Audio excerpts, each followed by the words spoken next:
brings us to the present and to the future. So we are now currently at the very beginning of the next Pluto and Aquarius period, and Pluto first dipped into Aquarius last year in 2023. It first moved into Aquarius in March, and it went in very briefly for a few months, and then Pluto retrograded back into Capricorn, and now later this month Pluto's about to enter Aquarius again. So I forgot to give the data for this. So we're recording this on Monday, January 8th, 2024. We started at what, like 2:45 or something? About that, maybe 2:40, yeah. PM in Denver, Colorado. And later this month on January 20th, Pluto's about to go back into Aquarius. It's going to retrograde back out this summer and go back into Capricorn. But then later this year in November of 2024, Pluto's going to move into Aquarius again, and then it's going to stay there for the next 20 years, all the way until 2044. So we're looking at another Pluto and Aquarius period. So I'd like to spend this last section summarizing some of what we learned and some of the takeaways from some of the past ones. And then see if we can take from that and anticipate how some past trends from history are becoming or will become relevant again for us today over the next 20 years. So, things that I wrote down in notes of summaries. One, the utilization of technological advancements in order to have power and control. In addition to that, the power that technology, knowledge, and information has. So these are all themes that were present in many of our previous examples that I think are clearly becoming relevant again today, right? Oh, well, yeah, no question about it. All right. Other than that, let's see. So another one that was important is vast repositories of information that are under the control of centralized authorities. How developments in technology can shape and transform society in different ways. So we saw that with paper, we saw that with gunpowder.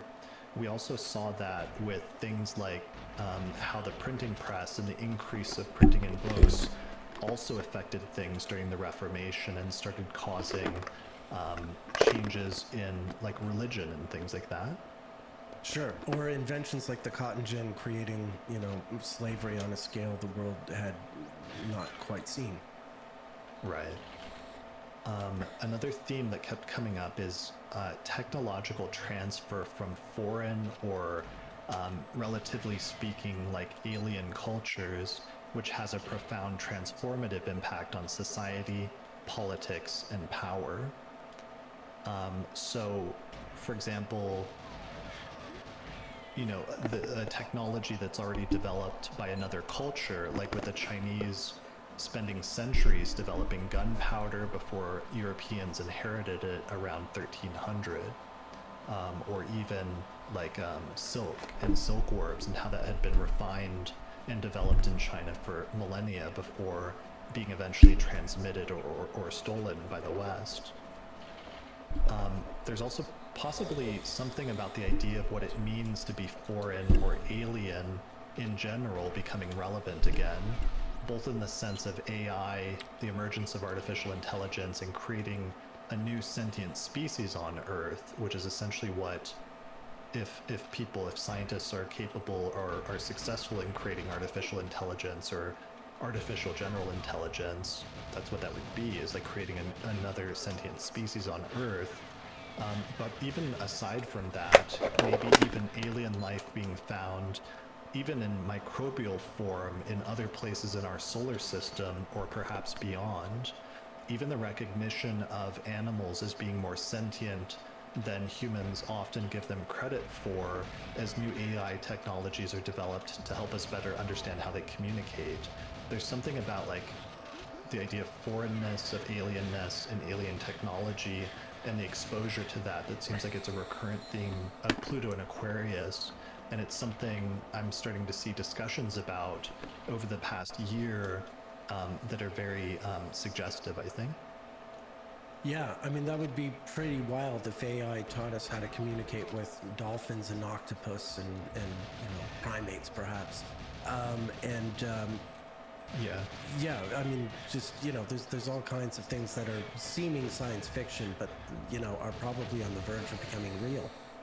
Yeah, it's something I've been thinking about Like, recently, what? which is this, like, in different Come places in on, the man. Like, this animal kingdom, fucking if you look game. at them collectively, it's like animals reflect so much of the full range of human emotions in different ways, but humans don't often focus on that, or like most humans don't often fully think about the implications of that. But it would be interesting because one of the primary barriers is communication.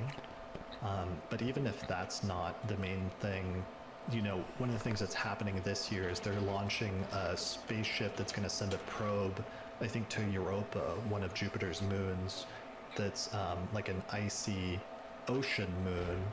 And then they're going to send a probe beneath the ice to see if there's microbial life down there. And that's supposed to land, I think, in 2030.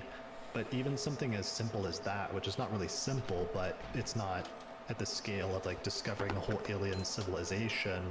But if we, during the next 20 years, discovered something as simple as finding that basic forms of life existed somewhere other than Earth, that would have a huge, like, earth-shattering effect on our conceptualization of ourselves, of humanity, of our place in the universe, and other things that would be similar to and sort of approaching what happened with Copernicus publishing, his book and showing that we weren't at the center of the solar system.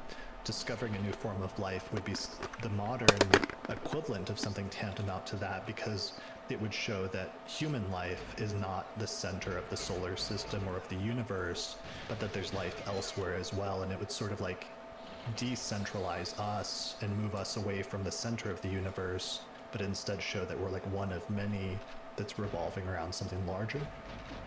Yeah, and talk about making small things big and big things small. Finding microbial life like that would, easily be as revolutionary as what Copernicus unleashed on the world, 3 Pluto cycles ago.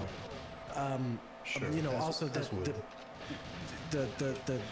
the sort of elephant in the room also is, who knows? I mean, I don't know what to make of it, but there has been far more sort of serious discussion of unidentified flying objects and what their origin might be, and that whole conversation has become, it's certainly a lot more normalized. I mean, it's out there. There's it's being discussed in Congress, before cameras and everything. So who knows what emerges out of that, if any answers, but that would easily fit the sort of the list that we've compiled in terms of the kind of impact that this transit of Pluto and Aquarius could reflect in terms of changes in human consciousness.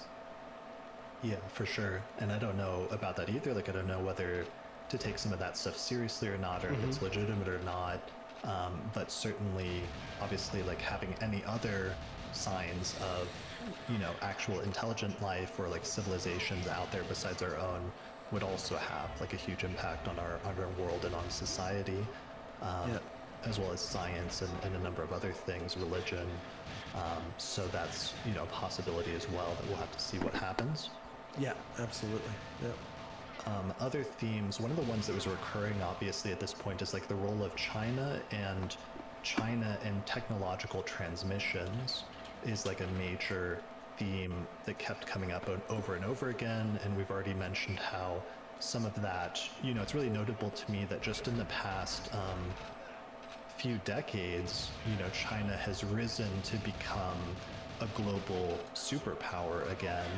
And it's really notable that that's happened, and it's come to this point, like right before Pluto goes into Aquarius, so that now a lot of the focus is on like, the increasing tensions between like world powers like the United States and China, and whether there'll be conflict, and as well as like tensions over technologies and things like that going back and forth between the two.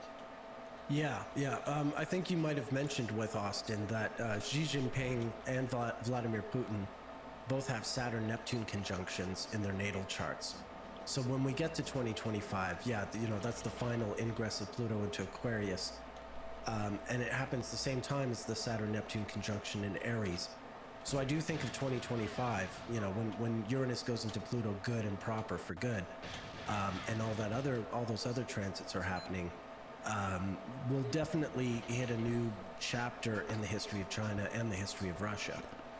Saturn Neptune has always been very promising for both, and it's in the nativity of both leaders. So and we talked already about the Pluto transit just in terms of the People's Republic of China and how it was flared when the ascendant was in Aquarius, the moon was in Aquarius.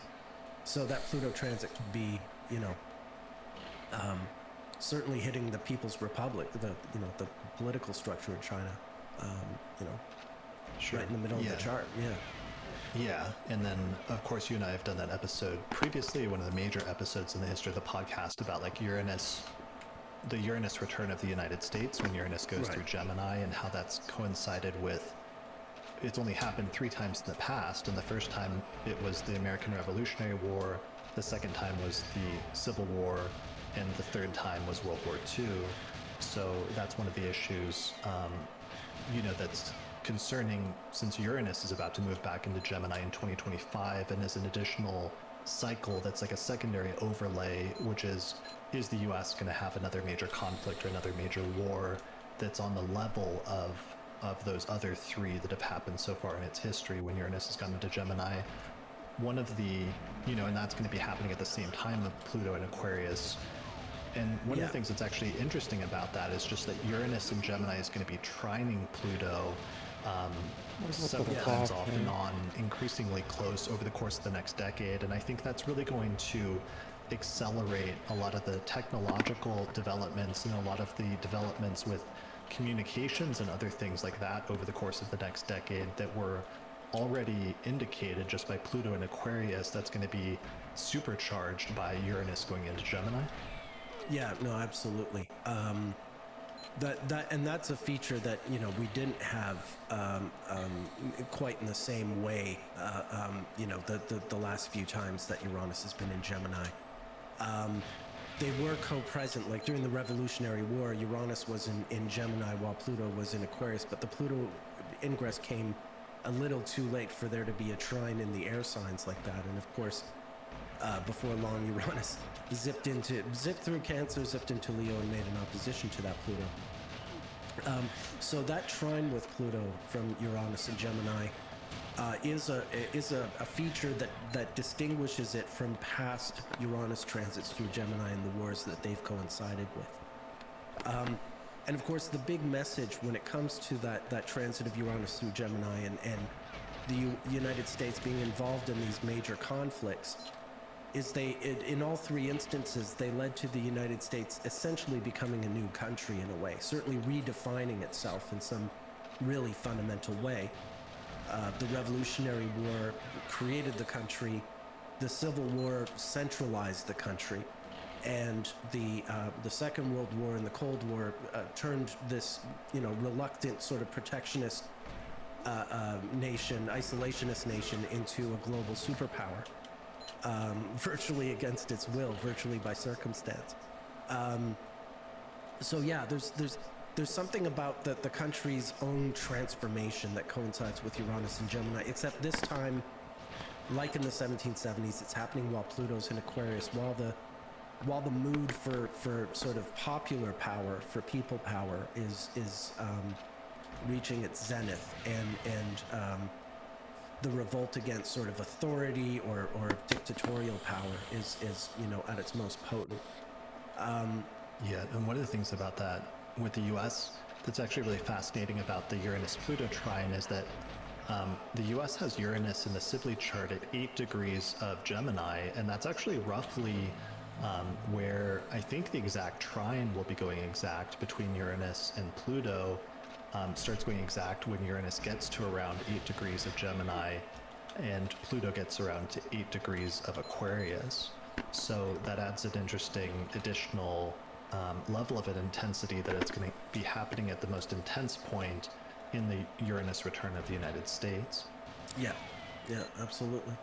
So that's one thing. All right, moving on to other points, summary points. So new technologies like paper allowing for an explosion of information and a diffusion of new ideas.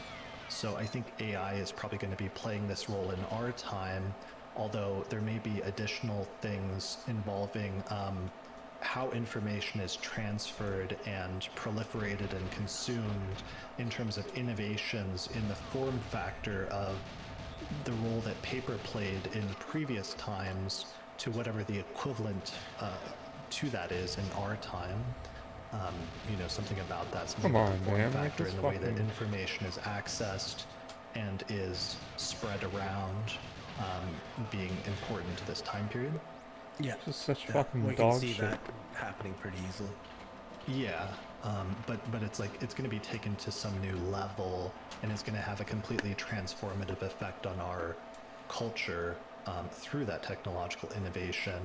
And we can for sure see some of that, like the cusp of some of that, but there's some parts of where that's going to go that we probably, at least normal people that aren't like futurists, aren't even anticipating or don't realize, is going to, how that's going to change society soon, and on all the different levels in which it will change things.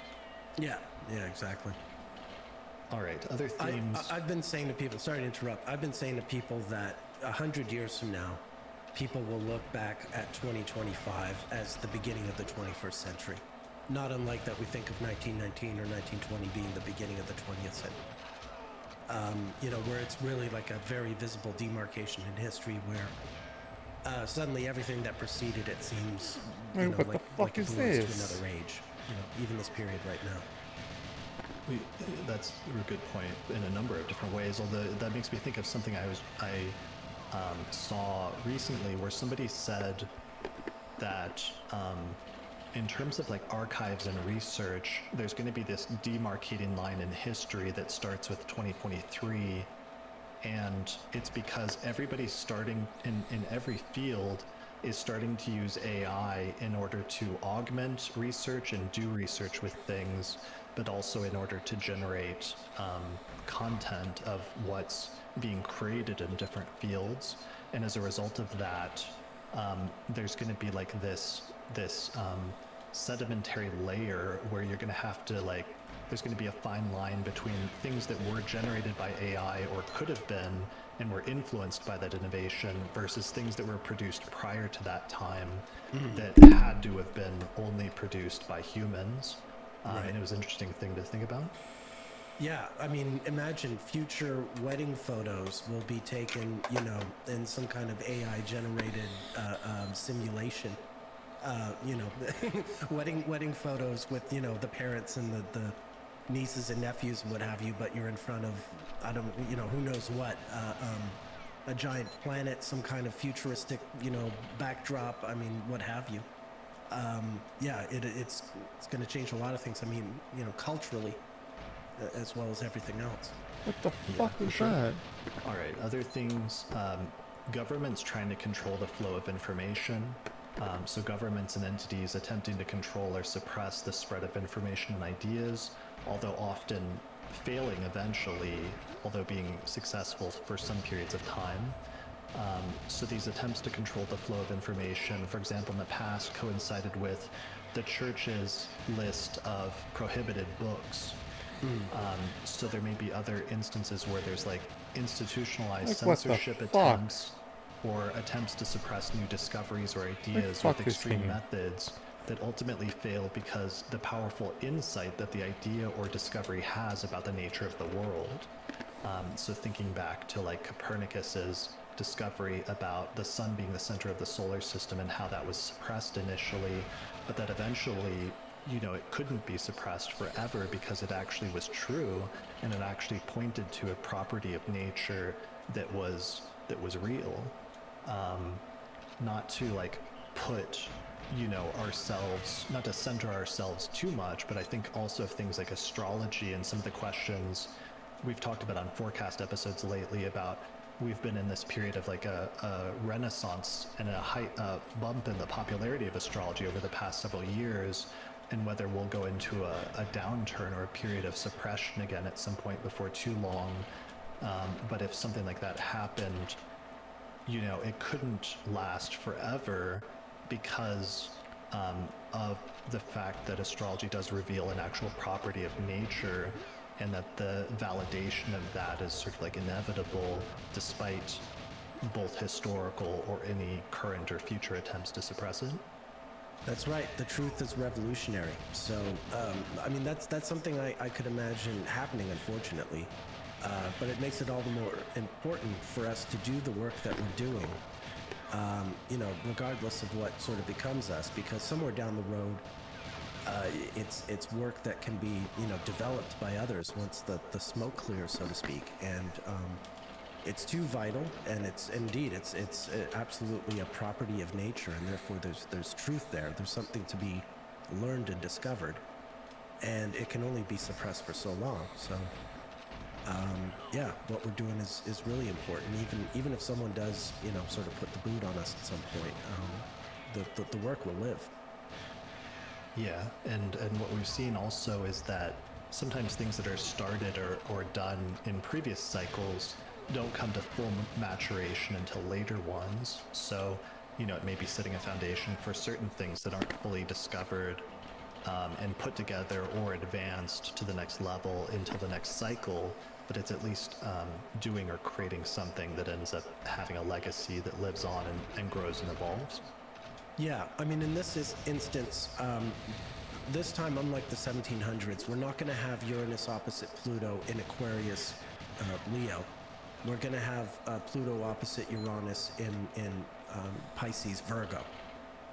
So it's going to be a very sort of different experience, and that'll be the culmination. But that'll come after we've gone through whatever Pluto in Aquarius has in store for us. Yeah, for sure.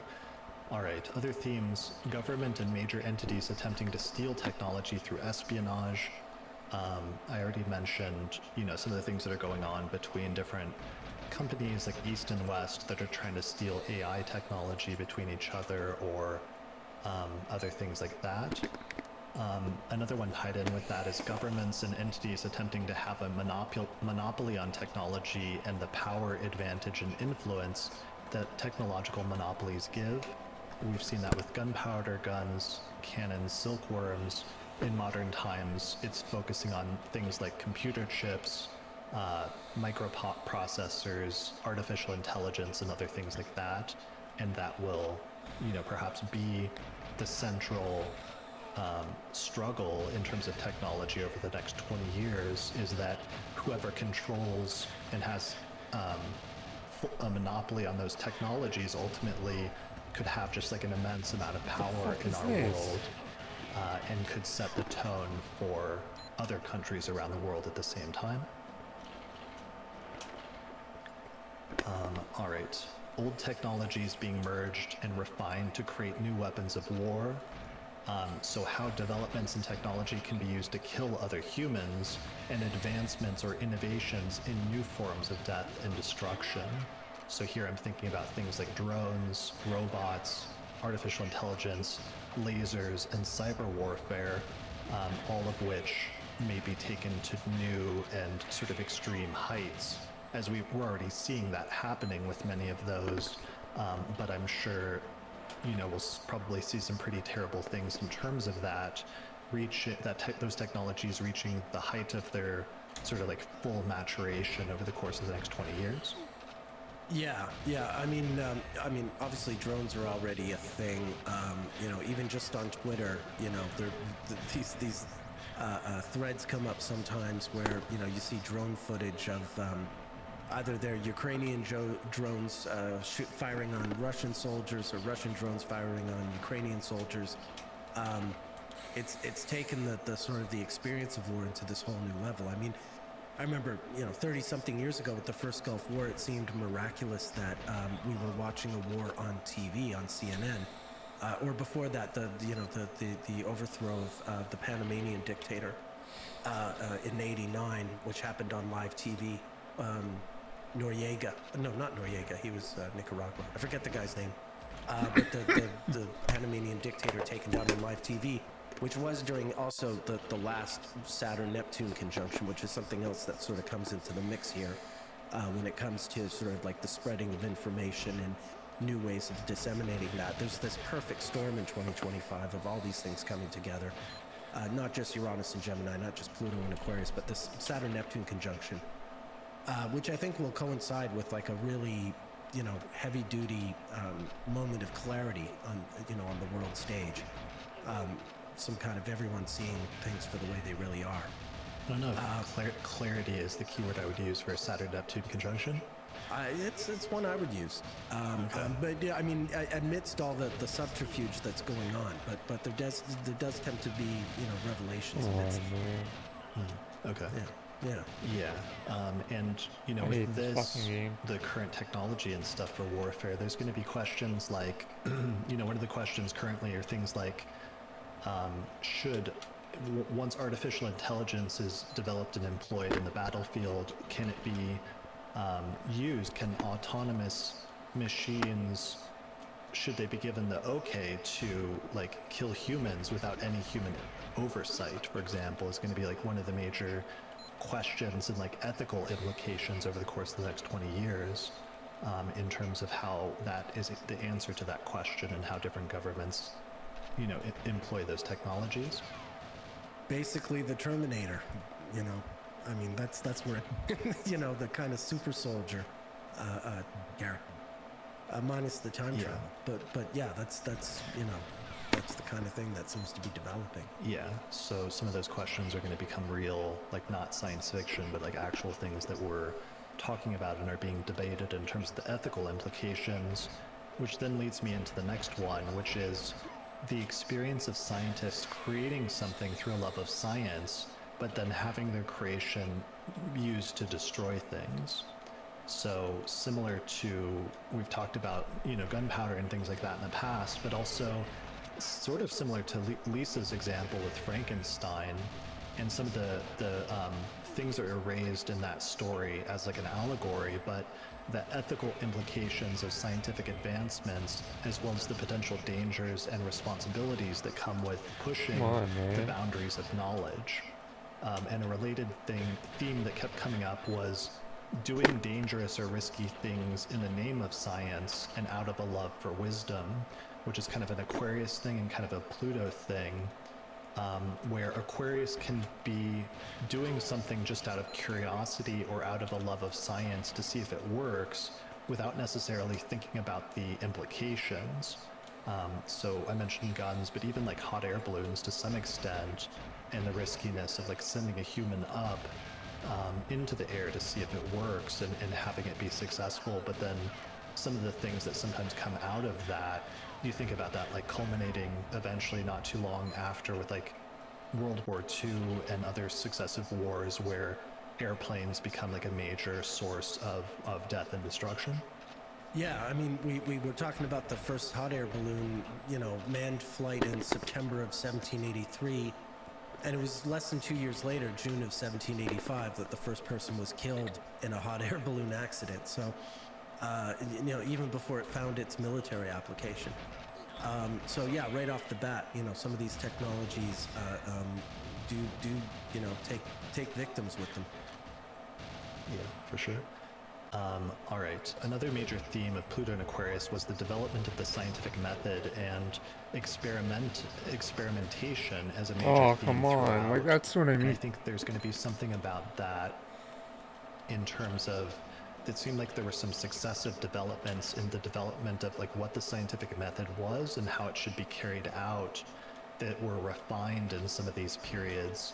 And I'll be curious if there are some major advancements when it comes to that as well. Yeah. Another major theme was tensions between democracy and autocracy, and a theme that's starting to emerge that's relevant to the present but also came up in the past was like autocratic leaders attempting to establish control through the illusion of democracy, holding elections but then controlling the results. And I know that's an issue that's happening. Like this year, for example, there's like a record number of different democratic votes that are supposed to take place, but in some places where there's autocratic rulers in charge, those, supposedly democratic elections are not necessarily going to be actually, fair and free elections. So that's going to be, as well as just the tendency that we've seen in the past few years, that's a little bit startling, of autocratic rulers coming into prominence in different countries, and some of the democratic processes being eroded or being removed entirely. It's a little startling seeing that, and I wonder if that's also part of the Pluto and Aquarius sort of era that we're moving into, is an era where that's more prominent, and if we'll see things that are similar to like the last Pluto and Aquarius period, where there was this tension and this dragging back and forth between the forces of democracy and autocracy, that at times turned like violent. Yeah, and also quite sort of another term I would introduce into this is class struggle, which wasn't as big in the American Revolution, where it really was just one specific social economic class that was doing the rebelling, or that at least that the rebelling was serving. But in the French Revolution, it really did become a kind of class war. You remember I was talking about three estates, the aristocracy, the clergy, and the people. Well, that third estate, it was common up until fairly recently to refer to the developing world as the third world. And that third world idea comes from the idea of the third estate, the people in the French Revolution, the masses, the ones who ultimately did rise up and send a lot of aristocrats and generals to the guillotine. So there is an element, I think, of class struggle that comes with Pluto and Aquarius, because it really is about the sort of the masses. It really is about the third estate, or if you will, the third world. Yeah, that makes sense. And sometimes the masses rising up, and in other times the attempt of the elites to like suppress the masses from rising up. Well, yeah, the revolution, the counter-revolution, the terror, and then the white terror, so on and so forth. The French Revolution, the Russian Revolution, they had these same sort of forces. Civil war winds up being fought between these two factions, or several factions, and different factions will win out at different stages of the struggle, if you will. So another major theme is cataclysmic events that cause an irreversible shift in intellectual and social trends. So that was the one where the major example was the destruction of the Second Temple in Jerusalem. And we talked about a little bit in terms of what some modern scenarios could be that would be similar to that. We just had COVID a few years ago, and seeing that sometimes these very like ancient primordial disaster type scenarios that we kind of think that we're immune to as modern societies, that are things of the past, finding out that things like that can still happen and become very relevant, and can have this huge impact on the world collectively, and at all these different levels. I think that was a big eye-opener that major things like that can still happen. So it might be a good idea to think about some of that as scenarios for what a Pluto and Aquarius type situation could look like. Yeah, I mean, COVID broke out with the stellium in Capricorn of Saturn, Jupiter, Saturn, Pluto, and then Mars coming along as well in Capricorn in short order. That was, those were the transits that introduced COVID to the masses. And so with Pluto going into Aquarius, yeah, very easily could be, something of that nature. I think if COVID taught us one thing, it's that we're woefully unprepared for anything more serious than COVID to hit us. I mean, that was bad enough. Yeah, if it were sure. any more serious, it would be devastating. For sure. Yeah, and Pluto going through an air sign could be relevant there, since that was very relevant with Saturn going through Aquarius, and this like airborne disease, or like pathogen, or airborne, just thing that was taking place. So that's relevant. Moving on, flight seemed to have been a significant theme, especially with the last one, with the first human flight taking place during the last Pluto and Aquarius period. So during this one, themes like space flight the commercialization of space flight, and having that become more and more increasingly common. Like obviously we're already there and we're already heading in that direction, but also even like local air flight potentially becoming more common as well. I saw some things that are supposed to happen this year that I thought were very interesting about like planes that can be flown locally, or not planes, but Drones. They're drones you can fly. You can, like, it's a giant drone that you sit in and you can fly, and you don't need a pilot's license, but you could conceivably fly it, you know, to the grocery store or to your girlfriend's house across town or what have you. Yeah, it's basically a giant drone that you fly, and they seem to be coming into the market. Yeah, there's something major about that, and that combined with not just Pluto and Aquarius, but also Uranus going into Gemini soon, which is also like a transportation type sign, really, you know, seems to point in that direction. Yeah. Other themes, one that's coming up recently that may be relevant from history but seems important is like tensions with globalization, where being in an increasingly globalized and interconnected world, but at the same time, we can see countries pulling back from this recently and trying to bring production of some things back home. Because in the 1990s, there were a lot of different trade agreements set up internationally where part of the belief in like the West, like in the United States, was that if trade was set up with places like China and some of the production was like outsourced to China, that it would open up and make things more democratic in different countries where democracy wasn't as common. But then it turned out that that didn't really happen. And now, especially after COVID, some countries saw the problem with having their supply chains dependent on this whole easily flowing like international order.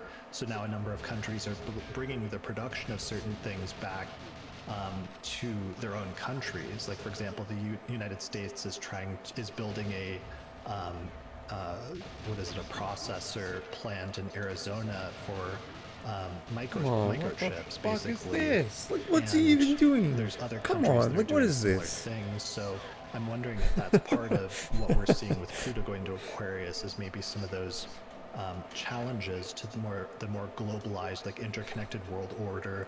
Even though up until very recently, it seemed like inevitable that we're moving towards a more, you know, fully integrated and interconnected world. Yeah, I mean, even before COVID, every president since H.W. Bush has been moving the United States further and further away from this global vision, actually.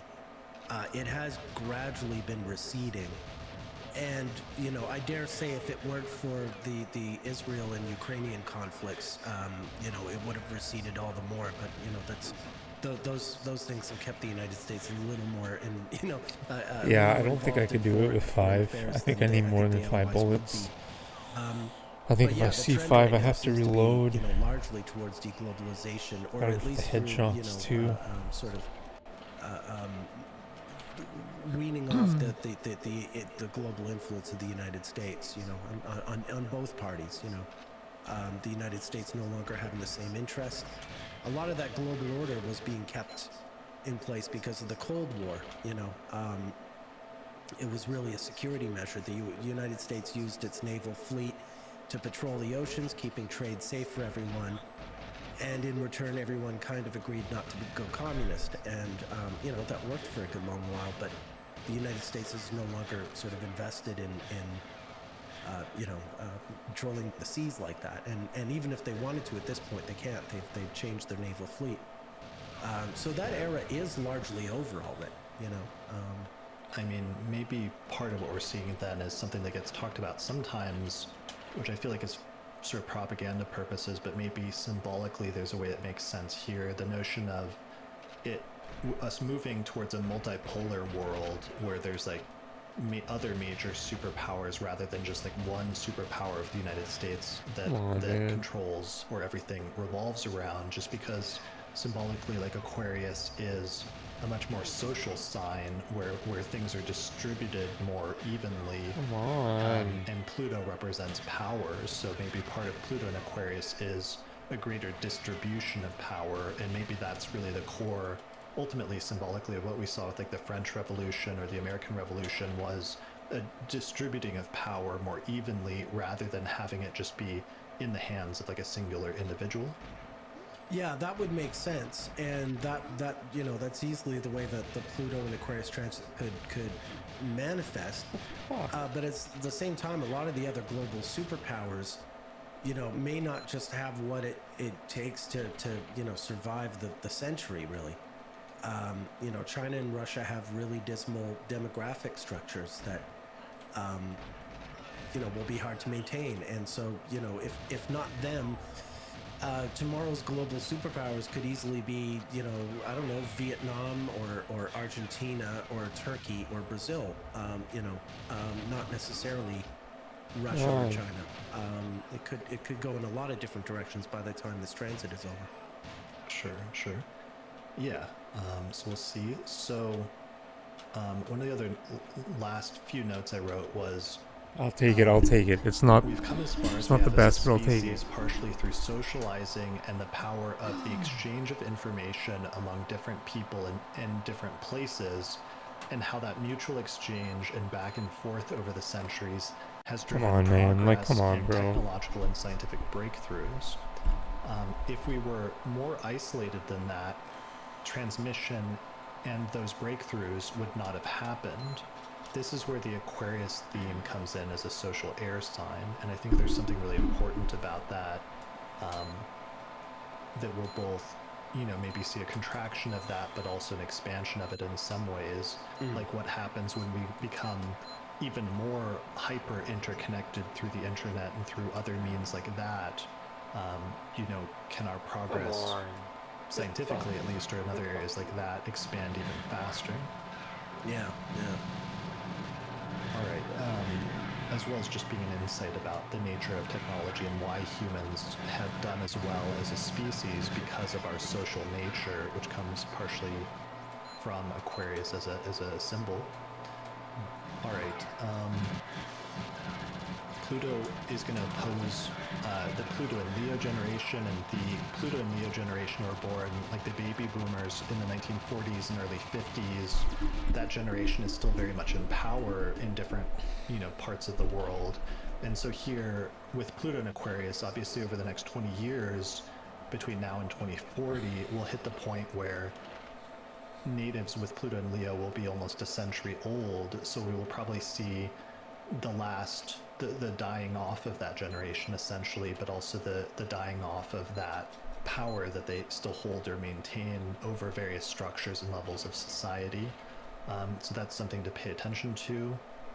And the last point that I have, which isn't a great conclusion point, but one of the observations I made that I mentioned on the forecast is just that in the chess world, the chess AI developed strategies that humans had never done before, Right. which caused human chess masters in turn to try to learn what they could from the innovations of the machines.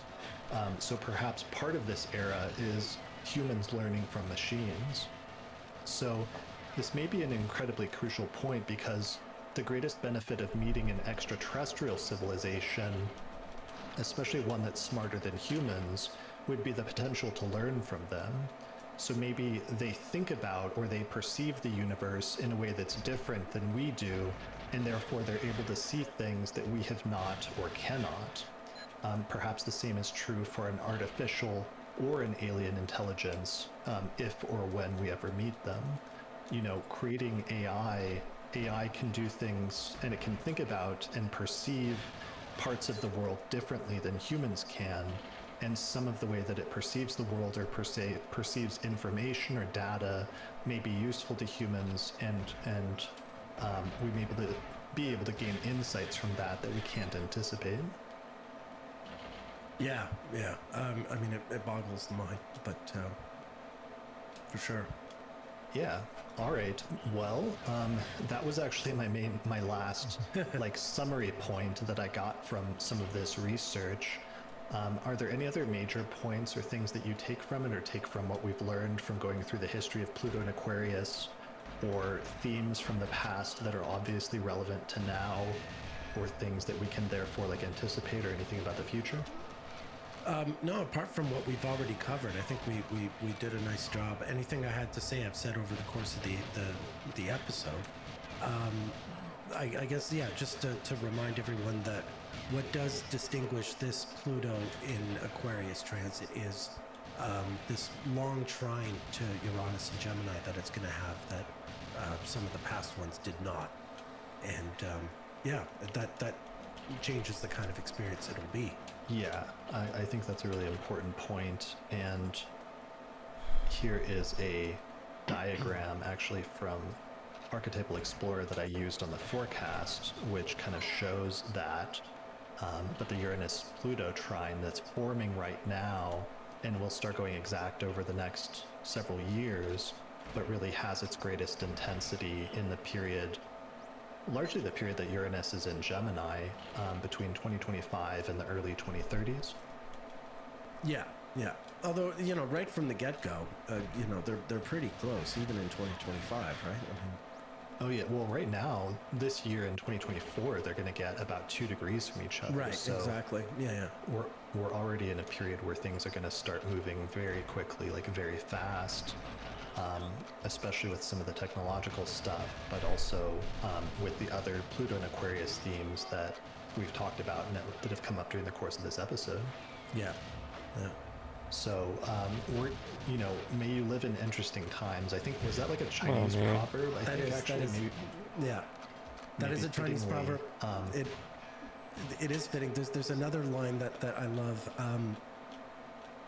Around 1972, someone asked Zhou Enlai, who was one of the Chinese leaders, like aside from Mao, they asked him what the effects of the French Revolution would be. And he said, too soon to tell.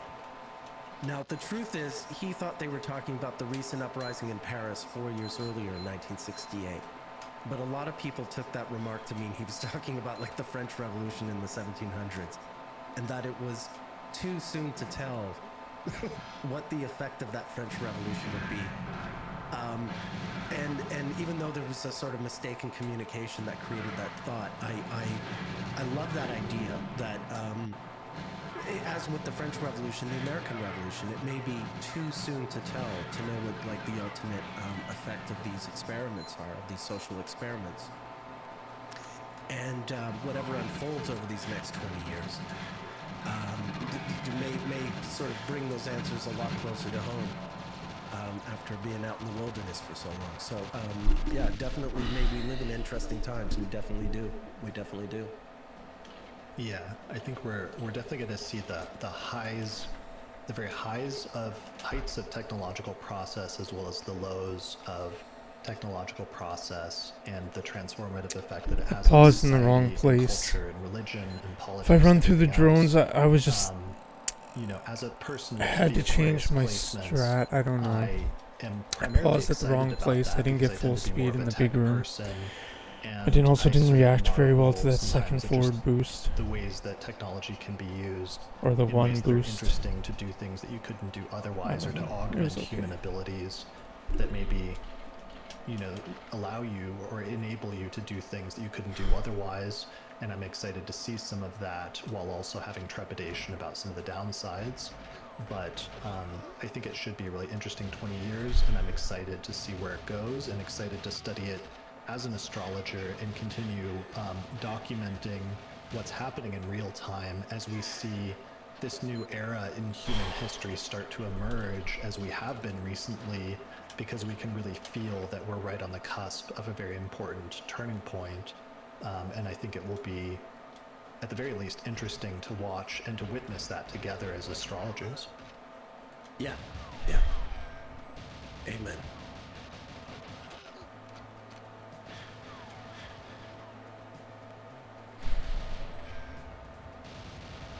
Oh, man.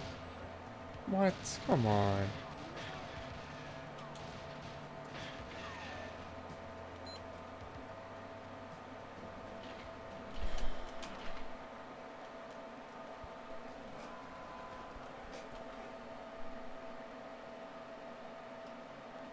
Amen.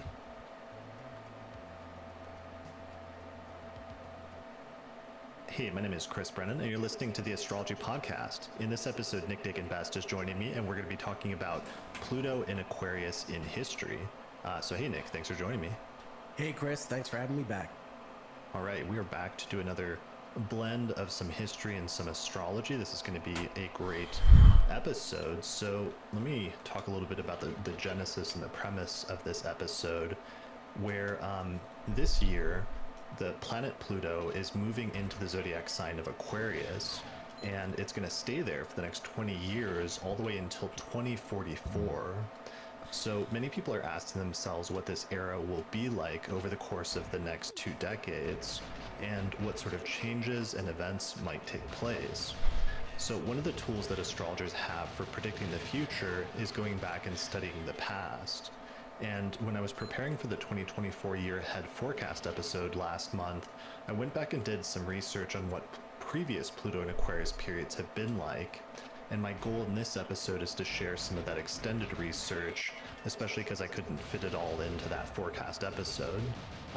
So I found a number of extremely interesting correlations between different Pluto and Aquarius periods, and many echoes and repetitions, and we'll show how a number of these themes are actually becoming relevant for us again today as we're at the cusp of a new era.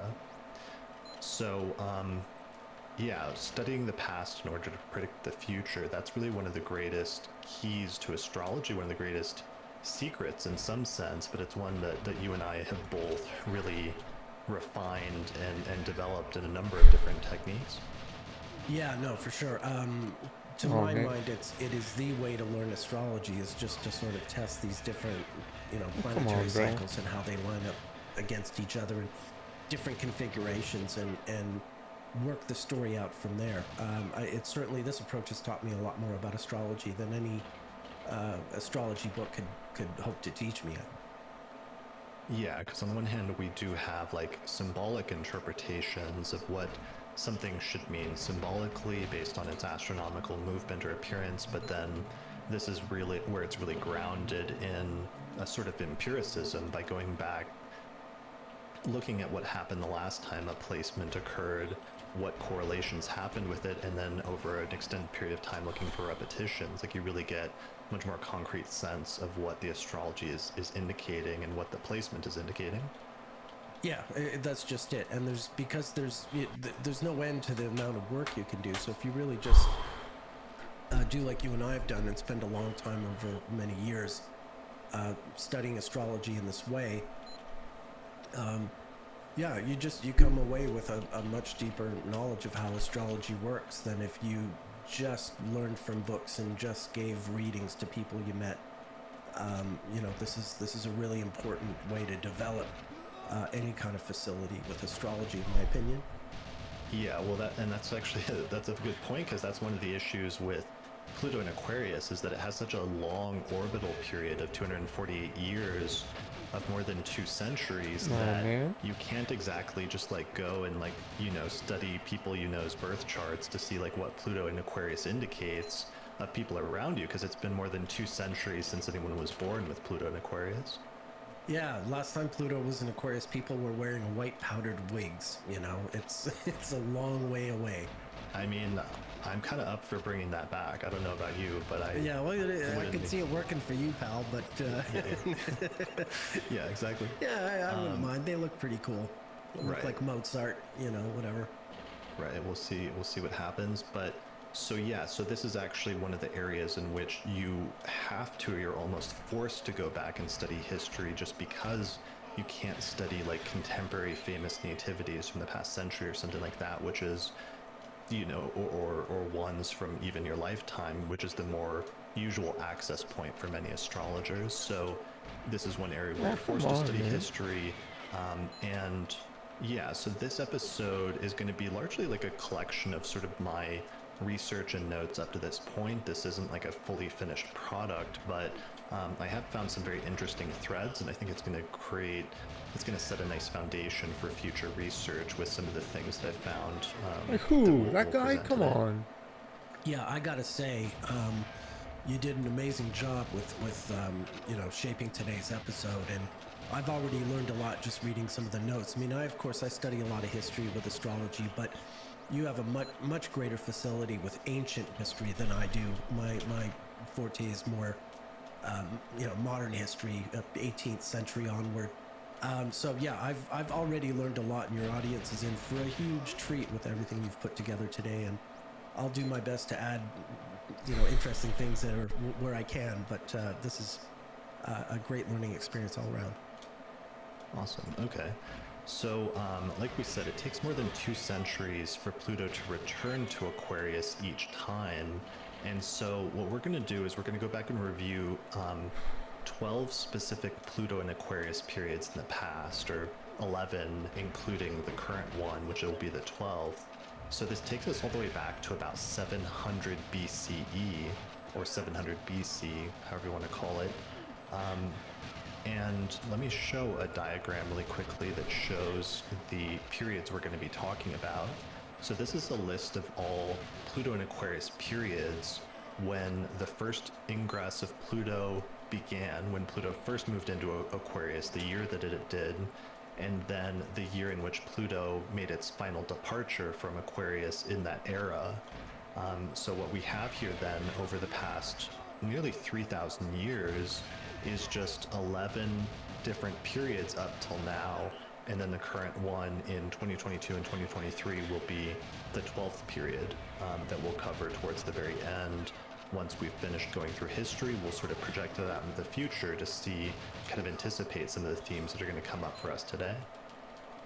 Yeah, can't wait. All right, cool. So last thing I wanted to mention here is, in a little bit of preliminaries, is that Pluto has a highly eccentric or elliptical orbit than the other planets, and as a result of that, it spends much more time in some signs of the zodiac and less time in others. So, for example, in the current cycles, it spends the most time in the signs of Taurus and Gemini, which is about 31 years, whereas it spends the least amount of time in Libra and Scorpio, which is about 12 years. So Aquarius is kind of in the shorter to medium-sized side of the spectrum at 20 years in the current cycles, so that it's either the longest of the short signs or it's the shortest of the medium signs, if that makes sense. Mm-hmm. And you have a really interesting tally of just how long each transit of Pluto through Aquarius has lasted, and it seems to be varying in length. Much older transits took about 25 years to go through the sign, and now it takes about 21. Is that right? Yeah. Yeah, here it is. So right.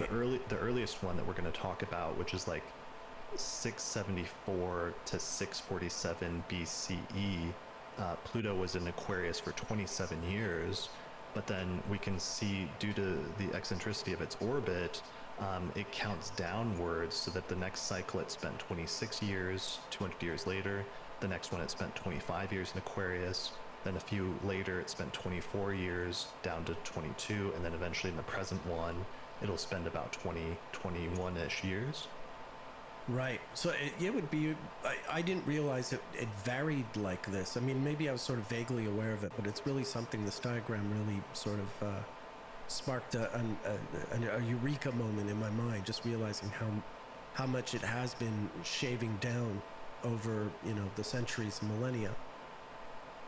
Yeah. So yeah, it would be interesting to study all the, Pluto through all the signs and see how that variation is moving, like what signs are increasing in length and what signs are decreasing in length, and where it's all going. That's something that's really sort of beyond the scope of anything I've looked at. So it's really interesting.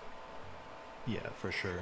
And here is a diagram that just shows, it's like most of the planetary orbits, they are ellipses, but they're a little bit more circular and a little bit more regular, whereas Pluto's orbit is inclined and also highly elliptical, so that's why you have some of that variation, and that's why it spends more time in certain signs and less time in others. Yeah, I wonder about this diagram, though, because it seems to be indicating that Jupiter's got a really weird elliptical orbit, which I think it is not the case, at least not as wild as that, but Mars does. Mars does have a sort of a more skewered elliptical orbit, not quite, and nothing like Pluto, of course, and all the other planets besides Pluto are right there on the ecliptic plane. But yeah, I mean, that being said, it's still, at least as far as Pluto goes, that's a pretty accurate depiction of just how wildly different the orbit is relative to any of the other planets. Yeah, it's just an approximation to give people an idea of why that might be happening, and just the difference between, like, imagine a perfect geometrical circle that's perfectly round versus imagine an oval. And so if Pluto is more of an oval compared to the perfect circles of the other planets, then in certain parts of the oval, of course, if you put the zodiac around that, then it's going to go through certain signs longer and through certain signs in a much shorter duration. Yeah. We see something sort of similar with Mars on a much smaller scale, where it spends much more time in Leo and very little time in Aquarius, relatively speaking. For much the same reason, because its elliptical orbit is such that it appears to spend more time. There are more frequent retrogrades in Leo, and therefore it spends more time there. Right, for sure. Okay, so elliptical orbit, I think that's good for the astronomy. There's some great stuff on actually AstroSeek, where you can go and see on astroseek.com, like, there's different graphs and charts that you can pull up where Peter, the programmer of AstroSeek, shows like the periods, or like the duration of periods and the averages for different cycles. So that was kind of helpful when I was doing some of this research, and I'd recommend checking that out. Other than that, so I want to transition first, before we get into history, to first talk a little bit about the planet Pluto, and then a little bit about the sign Aquarius to understand the astrological symbolism. So for Pluto, I wanted to just read this quote from Richard Tarnas's book Cosmos and Psyche, where he did a historical survey largely of outer planet alignments, where he didn't necessarily focus on the signs of the zodiac, but instead he focused on aspects between outer planets in history. And this is sort of his summary of the basic keywords and principles of Pluto that he drew from that study. So he says, Pluto is associated with the principle of elemental power, depth, and intensity, with that which compels, empowers, and intensifies whatever it touches, sometimes to overwhelming and catastrophic extremes, with the primordial instincts, libidinal and aggressive, destructive and regenerative, volcanic and cathartic, eliminative, transformative, ever-evolving, with the biological processes of birth, sex, and death, the cycle of death and rebirth, with upheaval, breakdown, decay, and fertilization, violent purgatorial discharge of pent-up energies, purifying fire, situations of life and death extremes, power struggles, all that is titanic, potent, and massive. Pluto represents the underworld and underground in all senses. Elemental, geological, instinctual, political, social, sexual, urban, criminal, mythological, demonic. It is the dark, mysterious, taboo, and often terrifying reality that lurks beneath the surface of things, beneath the ego, societal conventions, and the veneer of civilization, beneath the surface of the earth that is periodically unleashed with destructive and transformative force. Pluto impels, burns, consumes, transfigures, resurrects. In mythic and religious terms, it is associated with all myths of descent and transformation, and with all deities of destruction and regeneration, death and rebirth. So I want to read that because I think it's a good summary of some of the themes associated with Pluto generally as a planet in astrology. Yeah, no, that's really good. I think Rick always does a great job. It's a fantastic book.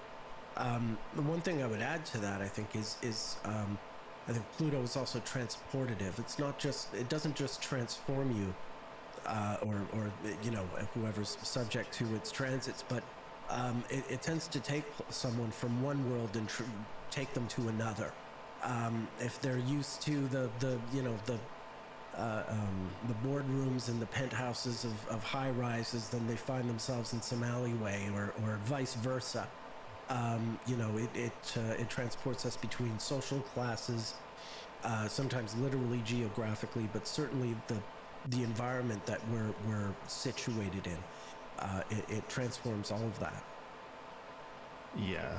Also, a friend of ours, the late astrologer Alan White, used to say that Pluto takes small things and makes them big, or it takes big things and makes them small. And I think that's a really good keyword in imagery, especially here, is that Pluto tends to take things to extremes and to magnify things, and to take something that's like a little thing and then blow it up into a huge thing. And we'll see that as a recurring theme as we go through the history.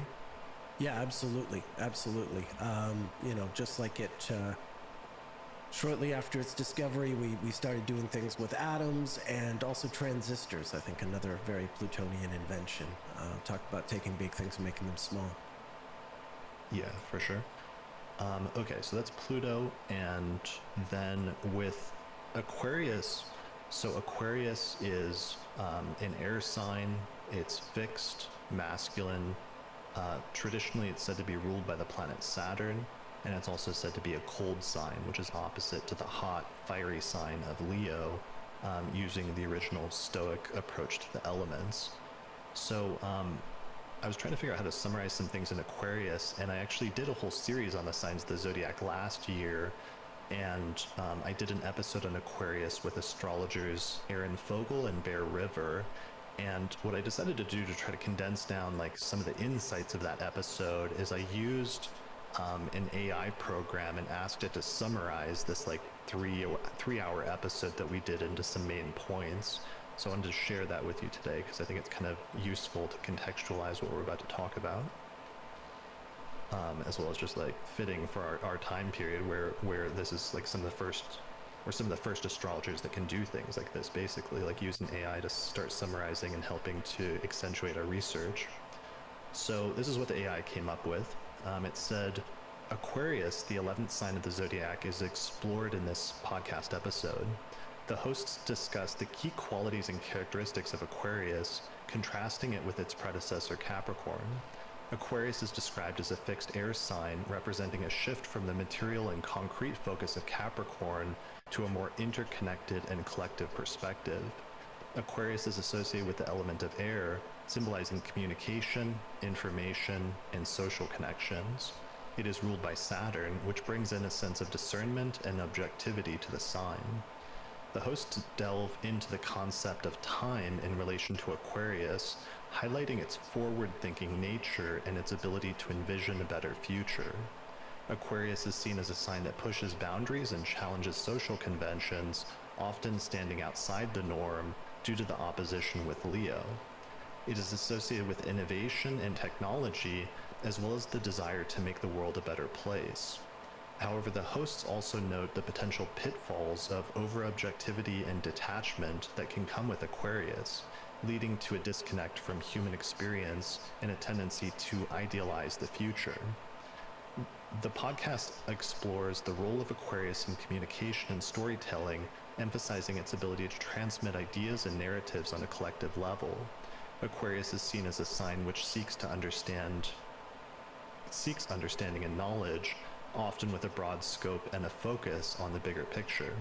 The hosts discuss the tension between the fixed and cold qualities of Aquarius, which can sometimes lead to a sense of disassociation or dehumanization.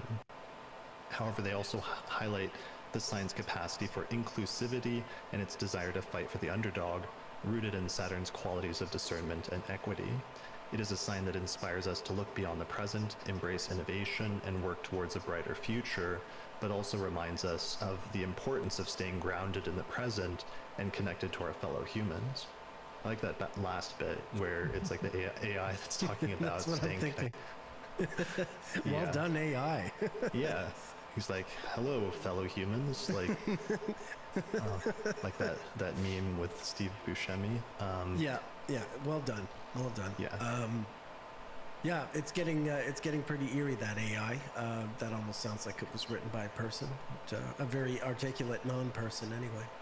Yeah, well, it's summarizing, our episode, like 4-hour episode, and some of the main themes. And those were some of the main themes in that, like, forward-looking component. It's like one of the things we focused on was the transition from Capricorn as an Earth, Saturn-ruled sign that's feminine and more almost backward-looking and more in some sense almost like conservative or focused on the past in that way, versus switching to Aquarius as a masculine air sign ruled by Saturn, where the concept of time is still important, but then it becomes more forward-looking into the future in terms of the orientation towards time.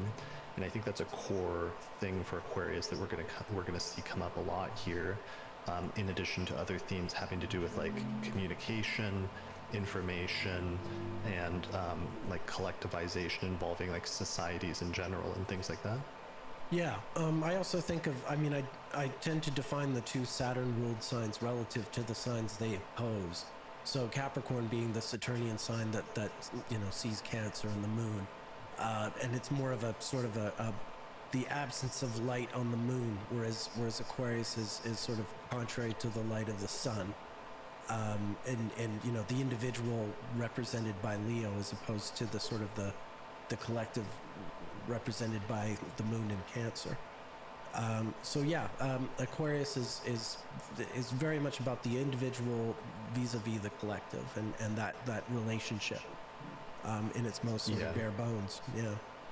Yeah, and we expanded on that a lot about the opposition between Leo and Aquarius, and Leo representing like usually like the status quo or that which is central or that which is popular, versus Aquarius being opposite to that, and therefore being that which is like outside of the status quo, which can sometimes mean like that which is weird, that which looks avant-garde, but then the interesting like like a dialectic between those two, which is that eventually Aquarius, even though it looks weird at first, or because it's outside of the status quo, eventually sometimes it sets a trend that's new and forward thinking that eventually catches on until eventually that becomes the status quo itself, so that there's this interlinking interplay between Aquarius and Leo. Yeah, I'm remembering my old Aquarian astrology mentor, Axel Harvey, who kept his pencils in a freezer. If you're close to Aquarians, they usually have some really unusual habit like that, but the one that is totally rooted in logic. He kept his pencils in the freezer because it kept them sharp, and I couldn't argue with that. For sure. That's some classic Aquarius right there. Yeah, I'll have to try that. I don't use pencil. Yeah, that's only downside. I'll put my MacBook, my iPad pencil in the freezer and see if it works. There you go. Yeah, keep it sharp.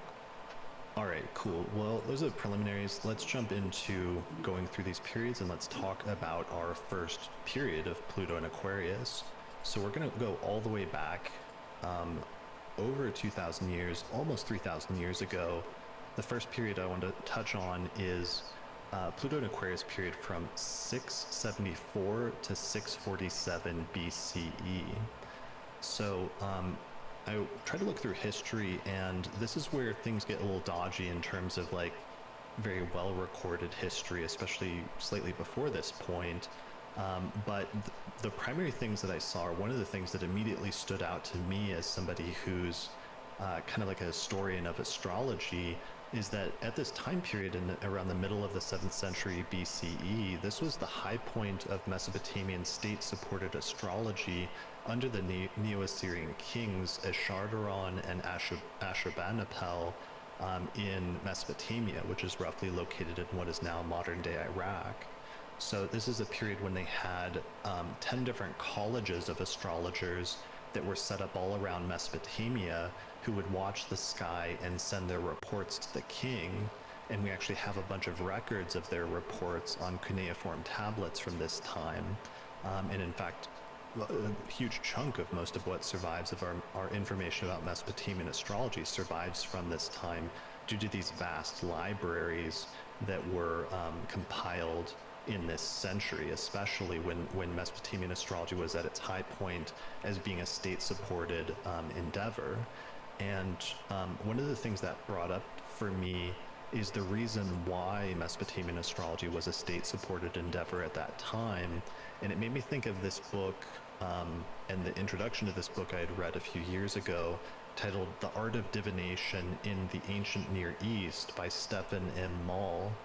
And he has this paragraph, this introduction, I want to read it really quickly, where he says, "Knowledge of the future promises not only security and stability, reaching far beyond the present, but also enormous advantages over those without access to such knowledge. The ability to glimpse what is still to come and thus becomes almost automatically a highly desirable and jealously guarded quantity. It is an instrument of domination, granting enduring power to all those who have it at their disposal. So for him, the way he's like framing this is like a book on divination in ancient Mesopotamia. He just opens it talking about astrology and other forms of divination being seen as almost like an advanced technology that could be used to see the future.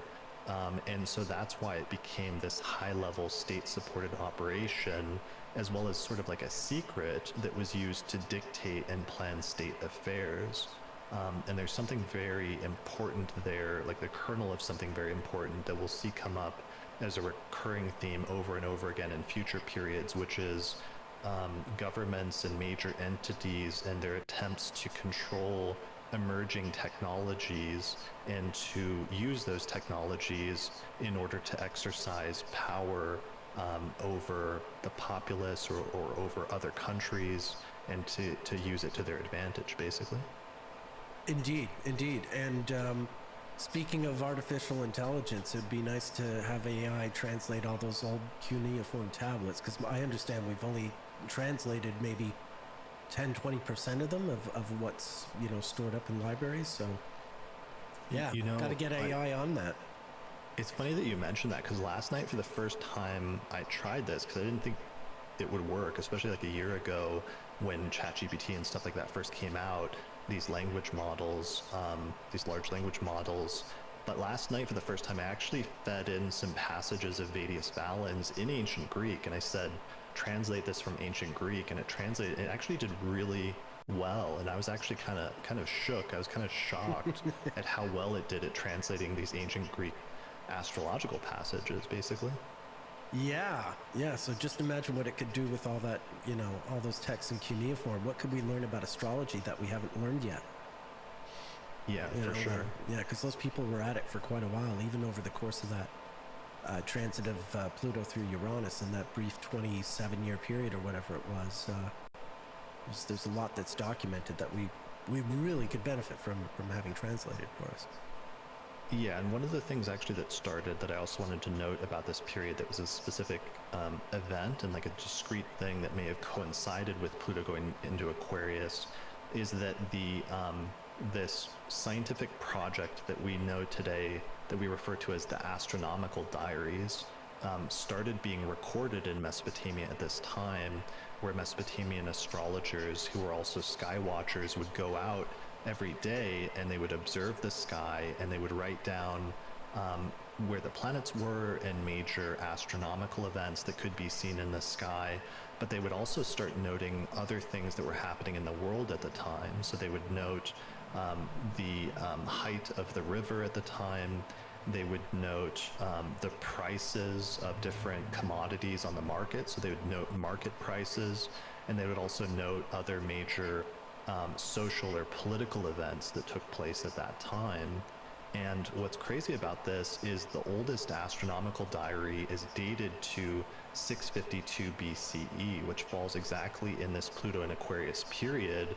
But what's crazy about it is that this research program persisted from that point for the next like 7 or 8 centuries, with the latest astronomical diary that's securely dated dates to about 61 BC.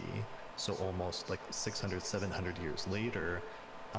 And so the scholars, when they talk about this, they always rave about it, the historians of science, because they say that this is probably the longest scientific research program that was ever conducted in like world history, certainly in the West, because it lasted essentially unbroken for over 700 years.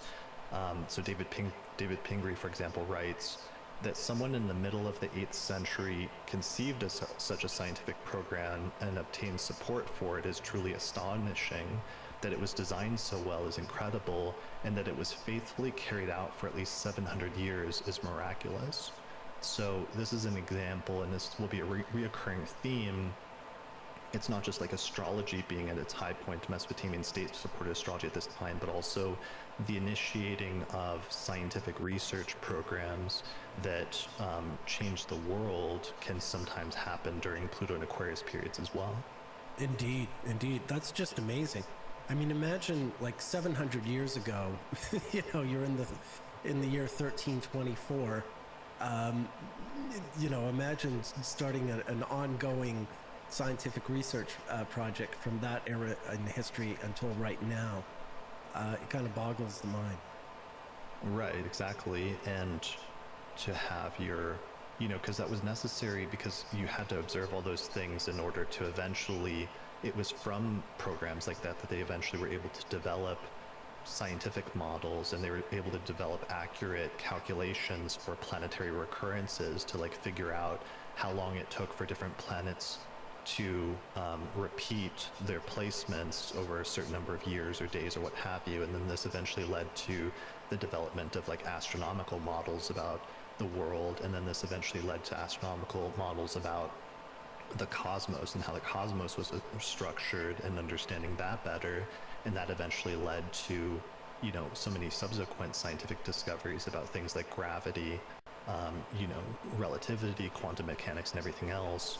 Really goes back to this scientific program and the need to have accurate data of where the planets have been in the past in order to be able to predict where they will be in the future. And once you have that raw data, you can do so much with it, but they didn't have that up until that time. Yeah, no one gave them solar fire, but no, seriously, this, you know, this is also, we would have no astrology, not as we know it, certainly no horoscopic astrology as we know it.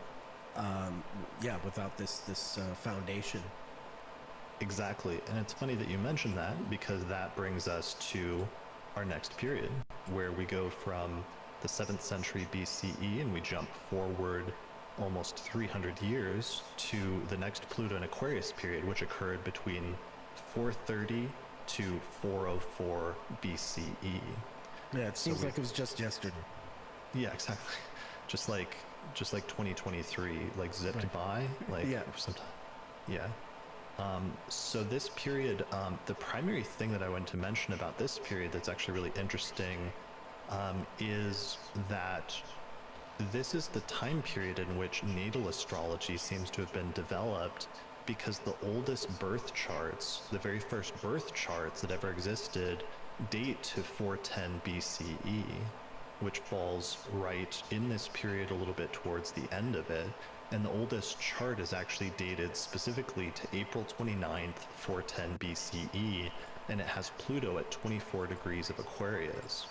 So here, for those watching the video version, is a picture of that chart with Pluto right there at 24 degrees of Aquarius.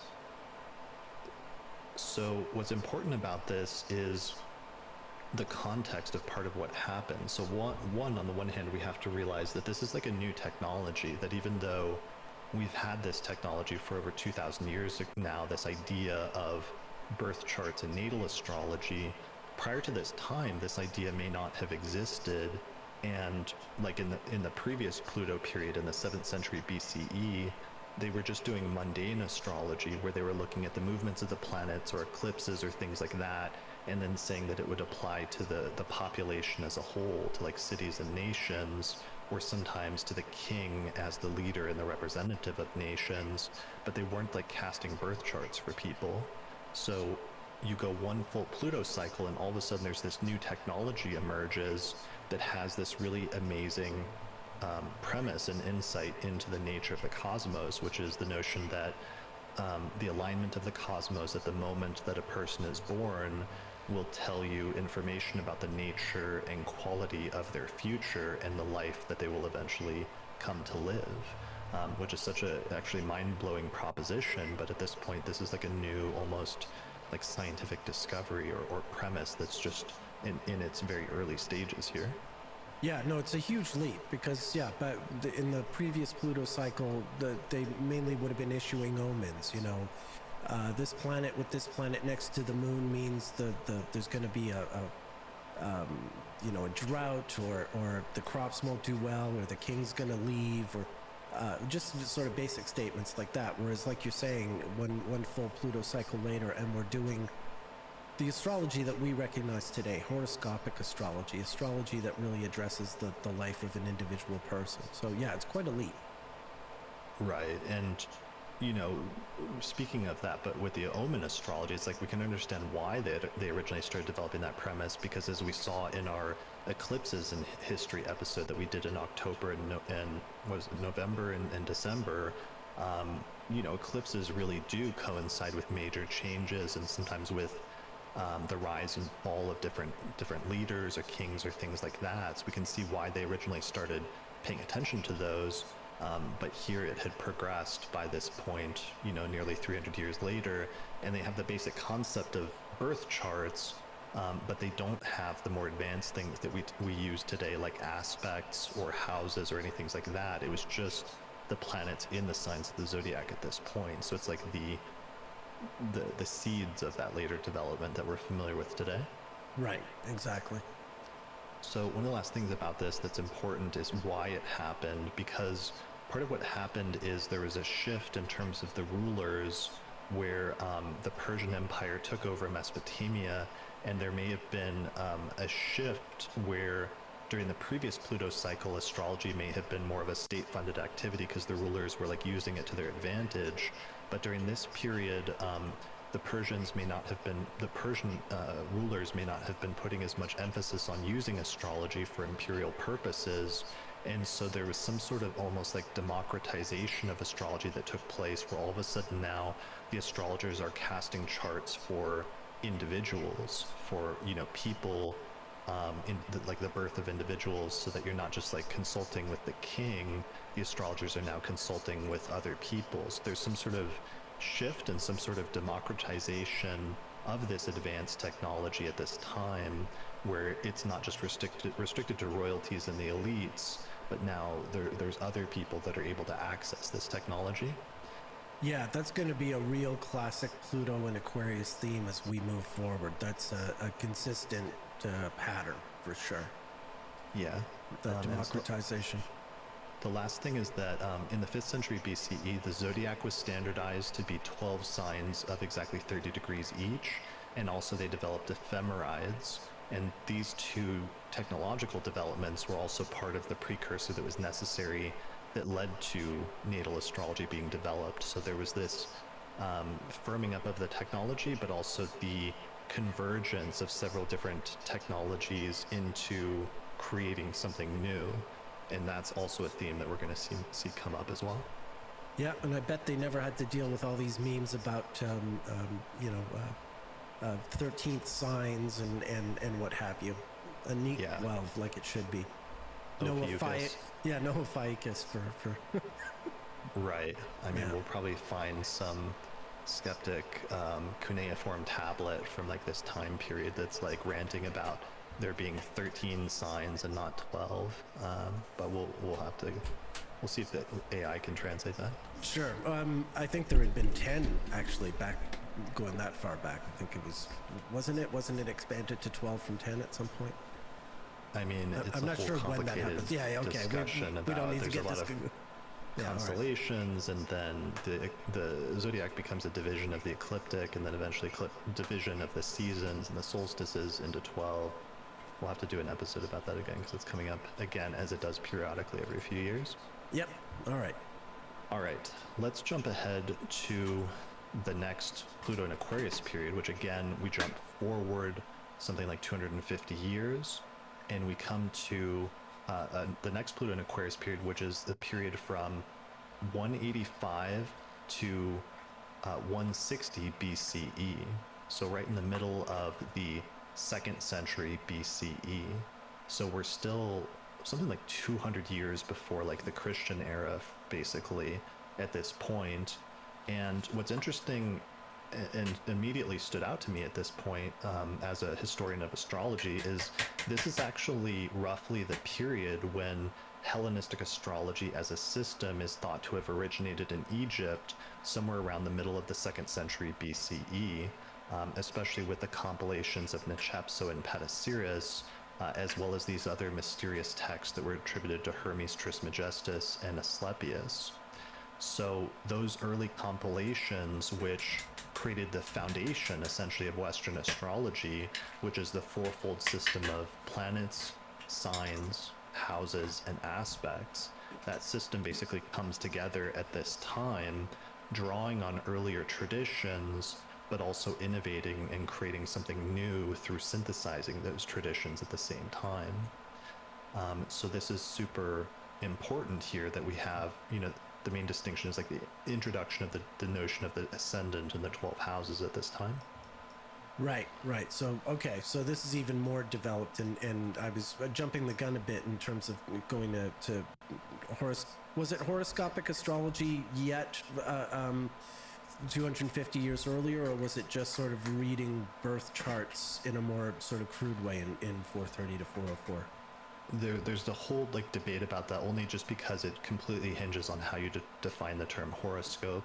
Okay. Because the word has two different meanings, and if you define horoscope as just chart, as birth chart, then you could say, yeah, they were doing birth charts in the Mesopotamian tradition by 410 BCE. But if you define horoscope using what the original Greek word meant, which is ascendant, then they weren't using the ascendant and the things derived from the ascendant like houses until this period around 150 BCE. So, it completely just hinges on how you define horoscopic astrology. But okay.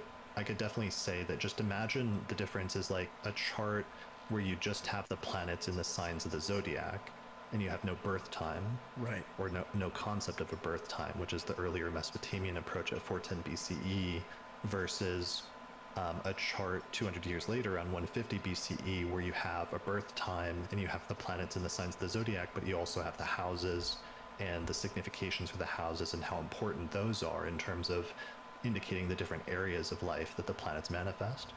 Okay. Oh, that's really interesting. So, yeah, it's amazing that it keeps popping up during the Pluto and Aquarius eras. Yeah. These new innovations, as much as we can track them, it's amazing that it keeps tracking them. Right, for sure. And the origin's a little mysterious, but it's probably happening in Alexandria, surrounding the Library of Alexandria, probably around the middle of this period. So, those are some of the things when it comes to that, but at this point we start to see some other trends emerge which are important in history. One of them is a thread that we're going to follow through much of the subsequent Pluto and Aquarius periods, which is the invention of paper. And what's interesting is that the earliest known extant paper fragment from China dates to approximately 179 to 141 BCE, which falls very nicely in this period. So this is from Wikipedia, but this is the actual fragment of paper that survives from China that shows that this new technology essentially was developed, or had been developed at least by some point around this period. So this is really important because paper, as we'll get into in subsequent periods, is super important for a lot of intellectual activities, eventually for writing books, for the creation of libraries, but also it can be applied to a number of other areas, including commerce, because from paper you would get eventually paper money under one of the subsequent periods, and a number of maps. I imagine what the paper you were just showing now looked like it might have been a map. And that's got to change, navigation and what you can do with navigation if you can travel around with maps on paper. Yeah, and as well as other technologies that we'll get to in the very late one in the 1700s. But the important point here is there were other things that were used for paper for a long time before this. Like in Egypt, they had developed papyrus that they'd been using for centuries, which is they'd used for centuries, and in other instances in the Mediterranean, they would use the hides or the skins of dead animals to write, which is parchment. But paper was a really important innovation and development that came out of China, because paper could be produced much more cheaply and easily and in greater quantities. So the history of paper is actually really important and really interesting and crucial for a number of different reasons, as we'll see in the future. But this was potentially the origins of it around the time of this Pluto and Aquarius period here in the 2nd century BCE. Okay. So also important around this time period is, because one of the themes that we're going to come back to over and over again is, for some reason, the Pluto and Aquarius periods often have to do with China. China keeps coming up super regularly, super frequently, in very important ways during different Pluto and Aquarius periods. And this is something that just sort of developed organically as I was researching this. But one of the ones that's important, where it always already shows up in this period, is that Chinese contact with the Greek-speaking West is supposed to have occurred somewhere around 200 BCE, which is just a little bit before this period, but it may fall roughly within this period. And then what's interesting is that the Silk Road was opened just after this period, around 130 BCE. So I suspect what happened, and I don't know enough about, and I don't know if there's enough documentation from what I was able to find, but I suspect that this Pluto and Aquarius period may have been really important in terms of increased connections and awareness between China in the East and other empires in the West. Yeah, I mean, that's everything I've understood. I've got some books about the Silk Road, but I've yet to sort of really dig into them. I'm working my way back there in history. But it seems sort of, it seems to go with logic that once that contact is maintained, that this ages-long tradition of trade opens up, between the two ends of the extended Eurasian continent. Yeah, one of them that was really important is that the Chinese had developed silk, and a really advanced and high-level form of silk, and this is something that started being traded very heavily with the West, and especially with the Roman Empire, especially by about like 30 BCE forward. Silk became this highly precious and traded commodity in Rome, which was interesting because it was around, Pluto and Leo was around that period. The opposition point in the cycle, and silk is going to become a really important recurring theme over and over again in the future, but that's one of the reasons, and that's one of the things that was exchanged between China and the West, was silk. Hence the name of the road. Hence, yes, the name of the road. Yeah. All right, so let's move on to the next period, where we're going to jump forward again about 250 years. To the next period, which was between 60 and 85 CE. So this is in the period in the 1st century, the mid to late 1st century AD or CD, depending on how you want to call it, is our next Pluto and Aquarius period. So I was looking at this period, and there's a few different things that happened. One of them is I found a quote when I was trying to research the Silk Road, and it said that around 60 CE, the West had become aware that silk was not grown on trees in China, but it was actually spun by silkworms. The Chinese had purposely kept the origin of silk a secret, and once it was out, carefully guarded their silkworms and their process of harvesting silk. So this is from the website worldhistory.org/Silk Road.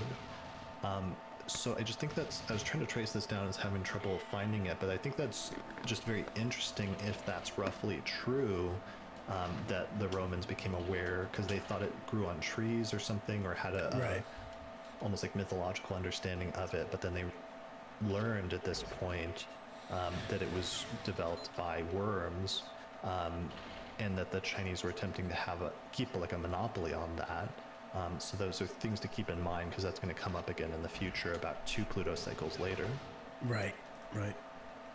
All right, so that's important.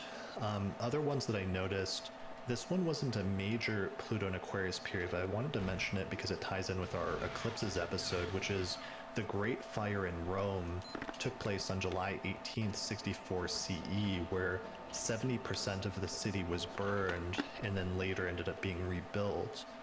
So I thought this was really interesting, and I wanted to mention it to you, Nick, because there was actually a lunar eclipse just 2 days earlier before this event happened. And in the chart, the planet Mars was conjunct Neptune in Aries and squaring Uranus. And I thought this was really interesting that there was a Mars-Neptune conjunction, because this fire is famous because there were suspicions that the emperor at the time of Rome, Nero, had started the fire so that he could clear the land and build his own extravagant palaces. And I thought that was really interesting and funny, because you and I had just talked about another famous fire that was where there was also suspicions about who started it, which was in the 20th century, the Reichstag fire, which also happened on an eclipse with Mars conjunct Neptune, as we talked about in the eclipses episode. And the Reichstag fire in Germany was famously, there were suspicions about whether the Nazis started it as a sort of like false flag, basically. Yeah, and it's especially interesting, Nero being the suspect for the Great Fire of Rome.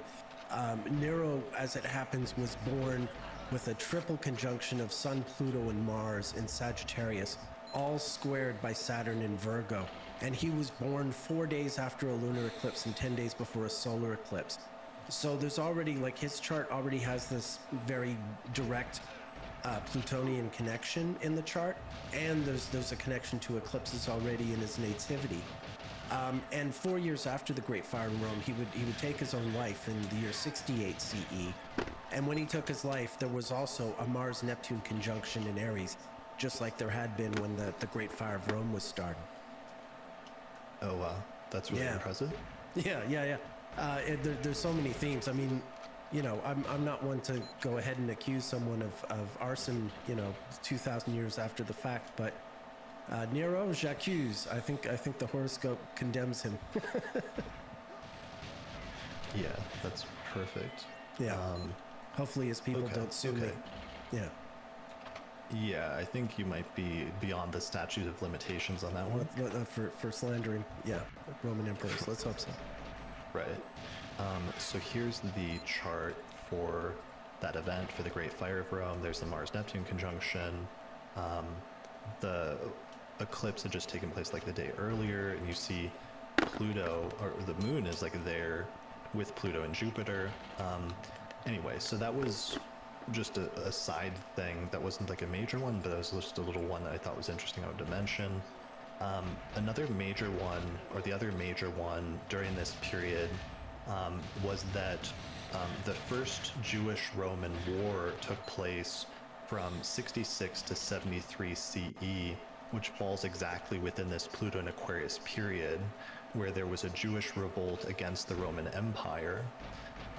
And this ended up leading to the destruction of the Second Jewish Temple in 70 CE, which was like a huge event in Jewish history, because that's what then led to the Jewish diaspora, so what happened basically is that the Romans imposed heavy taxes and were interfering in Jewish religious practices, which led to growing discontentment or resentment, as well as sporadic revolts. And according to Wikipedia, it says in 70 CE, at the height of the First Jewish-Roman War, the Second Temple was destroyed by the Roman army led by Titus during the siege of Jerusalem. The second destruction of the temple was a cataclysmic and transformative point in Jewish history, and led to the development of Rabbinic Judaism as the primary form of religious practice among Jews worldwide. So this is really... Go ahead. Oh yeah, no, I was going to say this was during a Uranus-Pluto conjunction, wasn't it? Or at least they're both in Aquarius around this time? Yeah, Uranus and Pluto were both in Aquarius, which gives this one an extra oomph to it in the way that's similar to like the 1960s, for example, was like a Uranus-Pluto conjunction during all of the like unrest and the protests and all of the things like that, or the Uranus-Pluto square that happened in like 2010, 2011 during the Arab Spring. Yeah, there's often a connection between those differing, angles, the conjunction and the square. Titus, the Roman emperor who destroyed the temple, He was born in 39 CE. He had a natal square between Uranus and Virgo and Pluto and Sagittarius. So he's born with the square of Uranus square Pluto, and then by the time he destroys the temple, those two planets are virtually in a conjunction in Aquarius.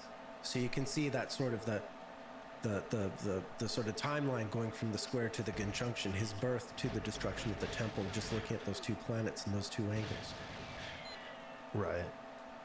So this is really important because like the summary about the dispersal after that was that following the temple's destruction, the Jewish population of Judea faced persecution and displacement, and then was spread out all over in different parts of the world.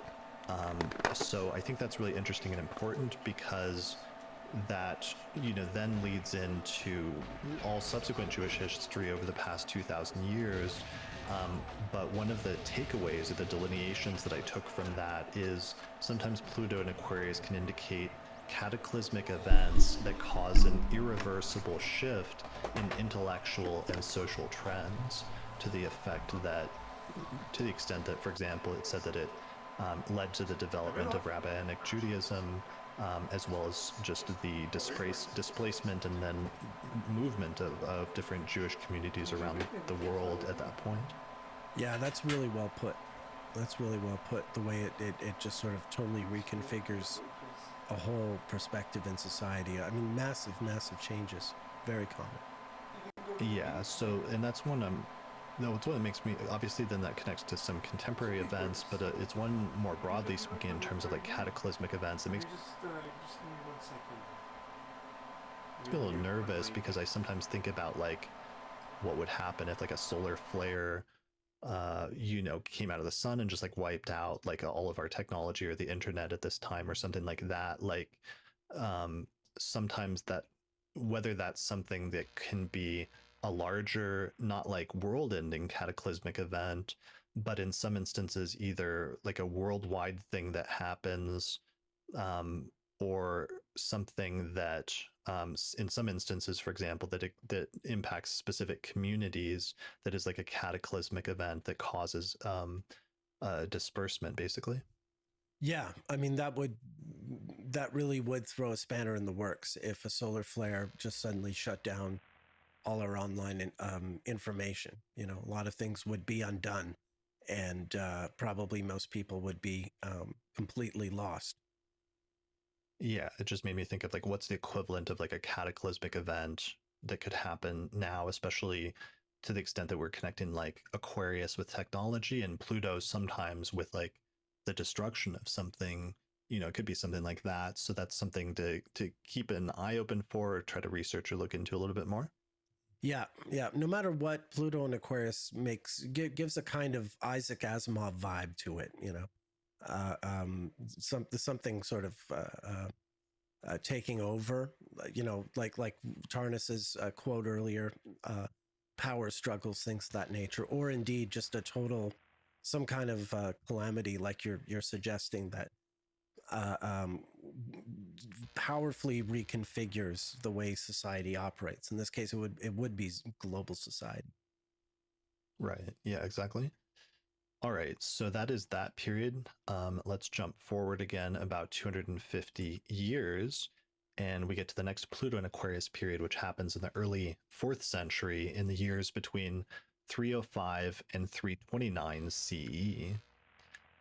All right. So the primary one that really jumped out to me for this Pluto and Aquarius period is right around this time, right at the very beginning of this. Constantine became the emperor of the Roman Empire, the head of the Roman Empire, and he fought a civil war basically after his father died on July 25th, 306 CE. So literally just like a year into this Pluto and Aquarius period, and his troops proclaimed him emperor.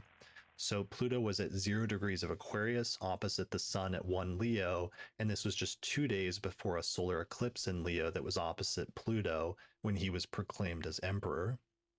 I think this might have been one of the ones we talked about in the eclipse episode. I believe so, yeah.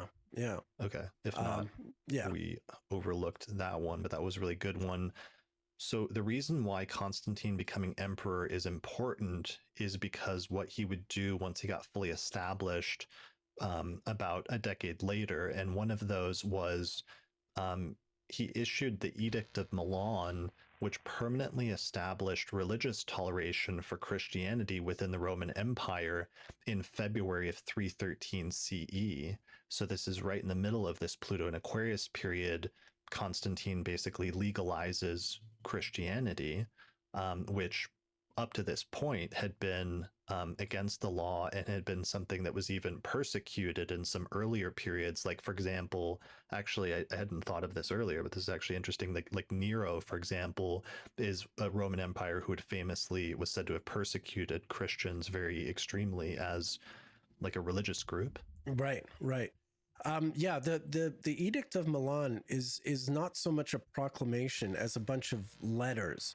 I think what happens is Constantine meets up with Licinius, a sometime rival, and there's a marriage happening between their two families. So they're meeting to discuss matters of state and religion, and together they write out a letter that they send out to provincial governors, sort of basically stating this. So it's it is kind of like it's I mean, I'm not a scholar from this era, but it really is a sort of more popular kind of it's not like one emperor making a proclamation to his immediate subjects, but this more sort of like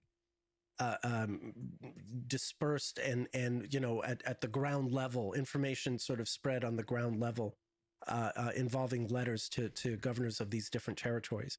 So it's really interesting the way it even comes about relative to how these things were usually handled. Yeah. So, and this one was important because we did mention this one in the eclipses episode, where it happened near a lunar eclipse in Virgo just after Jupiter had ingressed into Aquarius, where it would conjoin Pluto. So, and that's, basically during the course of this century, the empire very rapidly became a Christian empire. The Roman Empire became a Christian empire, but Constantine was the pivotal figure and turning point as the Roman emperor who became Christian and then pushed for that. So that leads to, there was one other event that occurred with Constantine towards the end of the Pluto and Aquarius period, which is the First Council of Nicaea occurred in May of 325 CE. And this is when Jupiter, Uranus, and Pluto were all in Aquarius. And it was interesting because this was the Jupiter return actually 12 years later of when he became emperor. Right. So Jupiter was like in Aquarius, and then it came back to Aquarius during the First Council of Nicaea. So this was an ecumenical council that was the first of many efforts to attain consensus in the church through an assembly representing what was supposed to be all of the different Christian groups. So what this did is it established the Orthodox beliefs, but it also established which beliefs were to be rejected or were outside the bounds of Christian orthodoxy, such as Arianism, which was like a subgroup of Christians that had some beliefs that like the mainstream wanted to reject. So Constantine himself was the one that convened the Council of Nicaea, and he was directly involved in some of the different things that occurred during the course of it. So this is very important in setting up. It's not just that he was legalizing Christianity, but he also had a major impact in terms of standardizing the Christian church and what things were part of the religion versus what things were thought to be heretical. Right. And just on top of that, just before the First Council of Nicaea in November of 324, he founds a new city on the site of Byzantium, what will someday be called Constantinople, and that will later be called Istanbul. But it's just before that First Council of Nicaea that he first sort of founds the city isn't built, but it's decided that that's where it will be built, I think, right at that time. Nice. Good point. Yeah. And then also, this ties in with our previous themes about astrology, but one of the things that's really interesting here, and also immediately stood out about this to me, this Pluto and Aquarius period that lasts from 305 to 329, is that the intellectual attitudes towards astrology, as well as the laws against astrology, started to change rapidly after the legalization of Christianity during this period. And it started to basically turn against astrology, where astrology had been something that was permissible and was done in the open and was respected, because the mainstream approaches to Christianity that were established at this time were antagonistic against astrology because of its emphasis on fate, versus, especially among other issues with it, but the issue of fate versus free will especially, like astrology very quickly during the course of this period and shortly after it started going on the outs in society intellectually at this time. So there was like a sudden intellectual shift against astrology, and not long after this it started being made illegal to practice. Well, sure. I mean, no one's soul needs saving if they were never responsible for their actions in the first place. If everything was fated, then, you know, no one can be saved because they were always destined to do whatever terrible thing they're, you know, wind up doing. So, yeah, there's something about Pluto going into Aquarius certainly seems to have a lot to do with human awareness of astrology and its sort of attitude towards astrology. I think when we get to the Enlightenment in a few cycles, we'll see that sort of that hostility to astrology resurface yet again.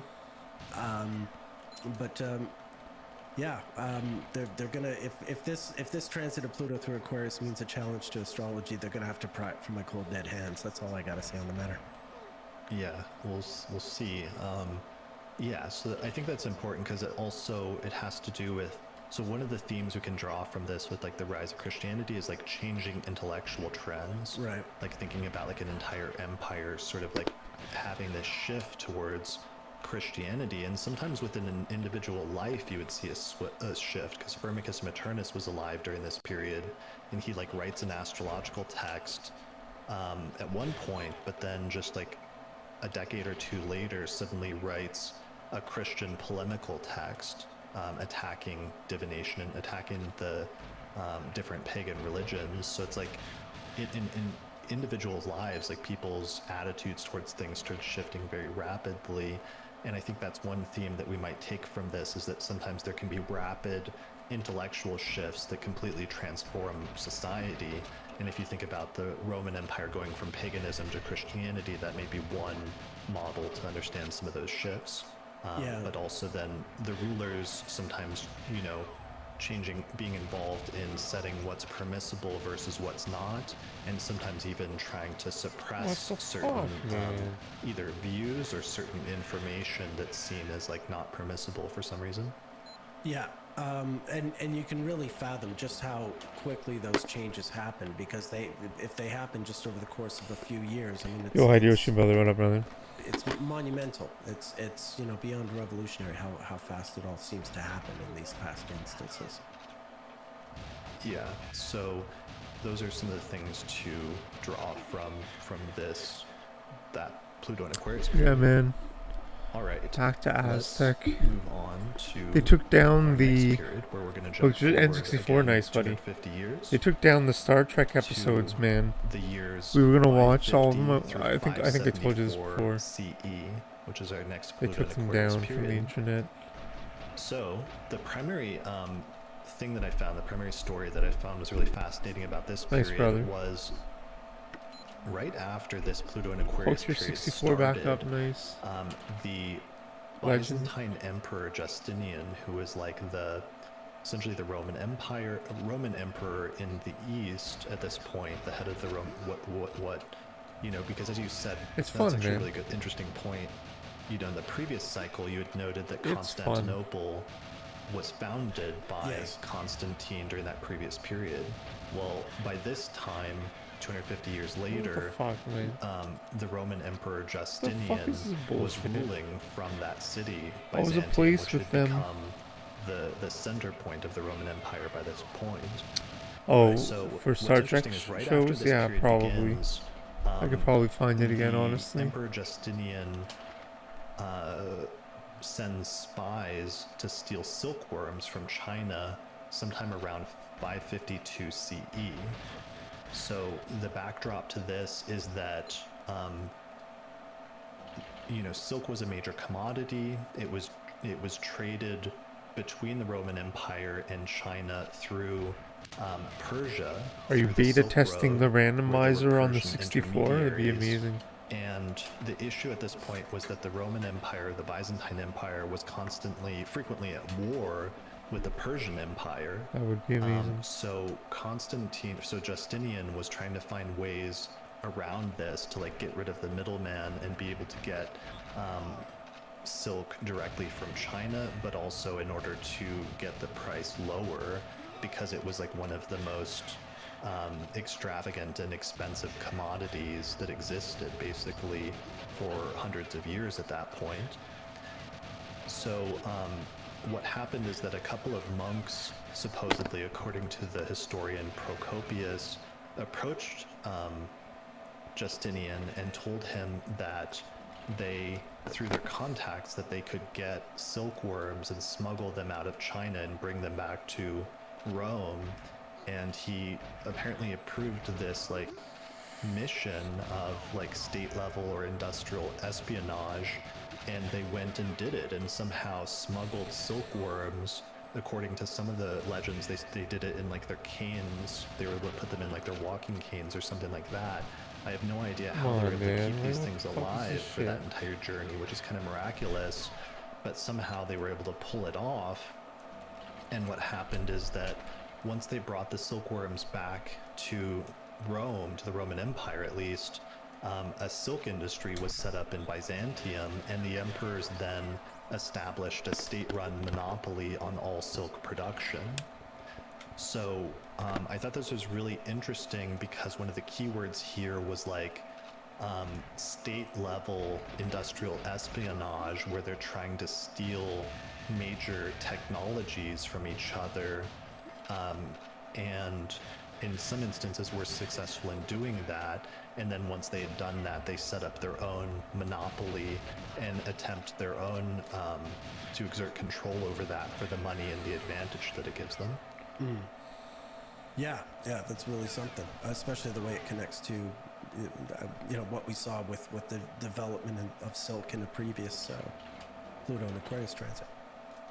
Yeah, there's something really important about it just because it was the most expensive commodity, but there's some echoes of that today, and obviously we'll get to some of that, but just today we have parallels with like microchips, for example, and the most advanced microchips are manufactured in Taiwan today. And now that's become like a subject of dispute between like China and the United States. Or even AI. I was reading a report recently that there was like a Chinese company that had somehow stolen or taken or been able to reverse engineer a lot of the AI from ChatGPT and from the OpenAI program, so much so that the OpenAI company banned this Chinese company from accessing the program anymore.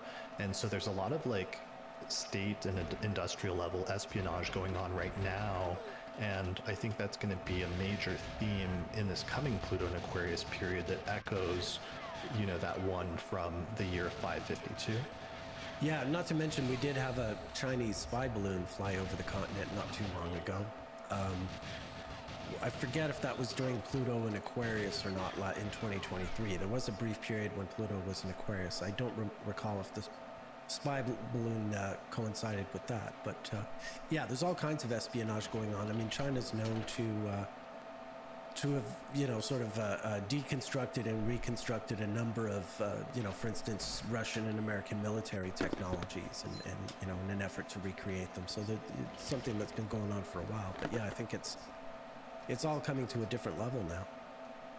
Yeah, well, and it's interesting in these earlier cases, because we'll get to another one soon, a technology like that, but it's like in the older instances we're talking about a technology that the Chinese developed, like paper or silkworms, or later gunpowder, which we'll get to next, that then either influences and is transmitted to the West, or in this instance is like stolen by the West. And so it's interesting in some of these subsequent periods seeing different dynamics coming up again and again. Like, yeah, I'm just fascinated by that. So this is one I think is important, and there's some things we can gain from it, but we'll come back to that later. Great. Yeah. All right, let's jump forward to our next period. Woohoo! Here we go. So we jump forward about 250 years to the time frame between the years 795 and 819 CE to our next Pluto and Aquarius period. So what's important about this period, there's a few different things. So what the fuck is this? One of them that's super important, actually, that I'll start with is that paper is actually transmitted to the Islamic Empire during this time, and the first paper shop, so paper first started being produced in Baghdad in the year 793 under the Caliph Harun al-Rashid. So what happened then is that paper, which was originally developed in China and then transmitted to the Arabic and Islamic Empire, then replaced very rapidly parchment, which then allowed for the proliferation of books and libraries. So for example, Wikipedia, there's a quote, it says, "The expansion of public and private libraries and illustrated books within Islamic lands was one of the notable outcomes of the drastic increase in the availability of paper." And also at this time, one of the similar things that occurs is that the House of Wisdom is probably founded in the late 8th or early 9th century in Baghdad, and then there was this great flourishing of cultural wisdom and translations at the height of the Abbasid Caliphate. So during this time there was a transmission and translation where the House of Wisdom was a library but also a research institute and a translation project where they were translating very actively all of these different scientific and other texts into Arabic from other languages like Greek and Persian and Sanskrit and other things like that. What the fuck is this? And creating these vast libraries and repositories of information, but then it caused also this great flourishing of like science and culture and other things around this time. But it was interestingly tied in partially with this development of paper, as well as just this Pluto and Aquarius period and this like fostering of this intellectual climate, but also of it being like magnified at this time, of like taking something small and then just taking it to its utmost extreme, and to the height of this period of intellectual sort of celebrated intellectual activity. Yeah. I mean, it makes sense. I mean, how paper can just, revolutionize the transmission of information and education and other facets of culture. Yeah, exactly. So the other thing that was important during this period in another area in Europe is that Charlemagne was crowned as emperor in Rome by Pope Leo III on December 25th, 800 CE, which was about 5 years into this Pluto and Aquarius period. So I found a quote. One of the quotes says, I think it was a Wikipedia quote, saying that Charlemagne succeeded in uniting the majority of Western and Central Europe, and he was the first recognized emperor to rule Western Europe after the fall of the Western Roman Empire approximately 3 centuries earlier. He was the first Holy Roman Emperor, where it was combining both the political role of a king with also his being crowned by the Pope, and the like combining of these religious as well as political elements of rulership in Europe at this time during the Middle Ages. He also united much of Europe under his rule, and his rule laid the foundation for future European kingdoms and empires, as well as cemented the Catholic Church's influence in Western Europe. Let's see, his close relationship with the papacy solidified the alliance between secular and religious authorities. and many historical houses of Europe trace their lineage back to him, or at least claim that their lineage goes back to him. So I think that's really important because it sets the foundation. It's like a continuation of some themes, like some of the Roman Empire stuff that we were talking about earlier, but also some of the things involving Christianity and its growth and spread, but also setting up some of what would have become eventually some of the monarchies in Europe. Yeah, and it is interesting that we've hopped, like, from Pluto Return to Pluto Return, we've hopped from Constantine to Justinian to Charlemagne, you know, as if we were just like sort of skipping across a little pond on top of rocks. That you know, with every successive Pluto return, we get another one of these singularly, you know, influential and powerful leaders, you know, in the European area. That you know, really stand out amongst all the other, you know, people in the intervening you know, centuries, who you know, whose names are not nearly as celebrated as the three I just mentioned. It's interesting that they all sort of seem to enter the world stage during this Pluto and Aquarius period. Yeah, and then eventually, where this will eventually go is that one of our latest Pluto and Aquarius periods that we'll get to happens the French Revolution. And we see like the beginning of like the end of monarchy in Europe, basically. Yeah, well, we see a guy who really wants to be Charlemagne, who eventually puts an end to the Holy Roman Empire, although that'll happen. That particular thing will happen once Pluto goes into Pisces. But yeah, we'll see some definite parallels between Charlemagne's era and when we get to the French Revolution. Yeah.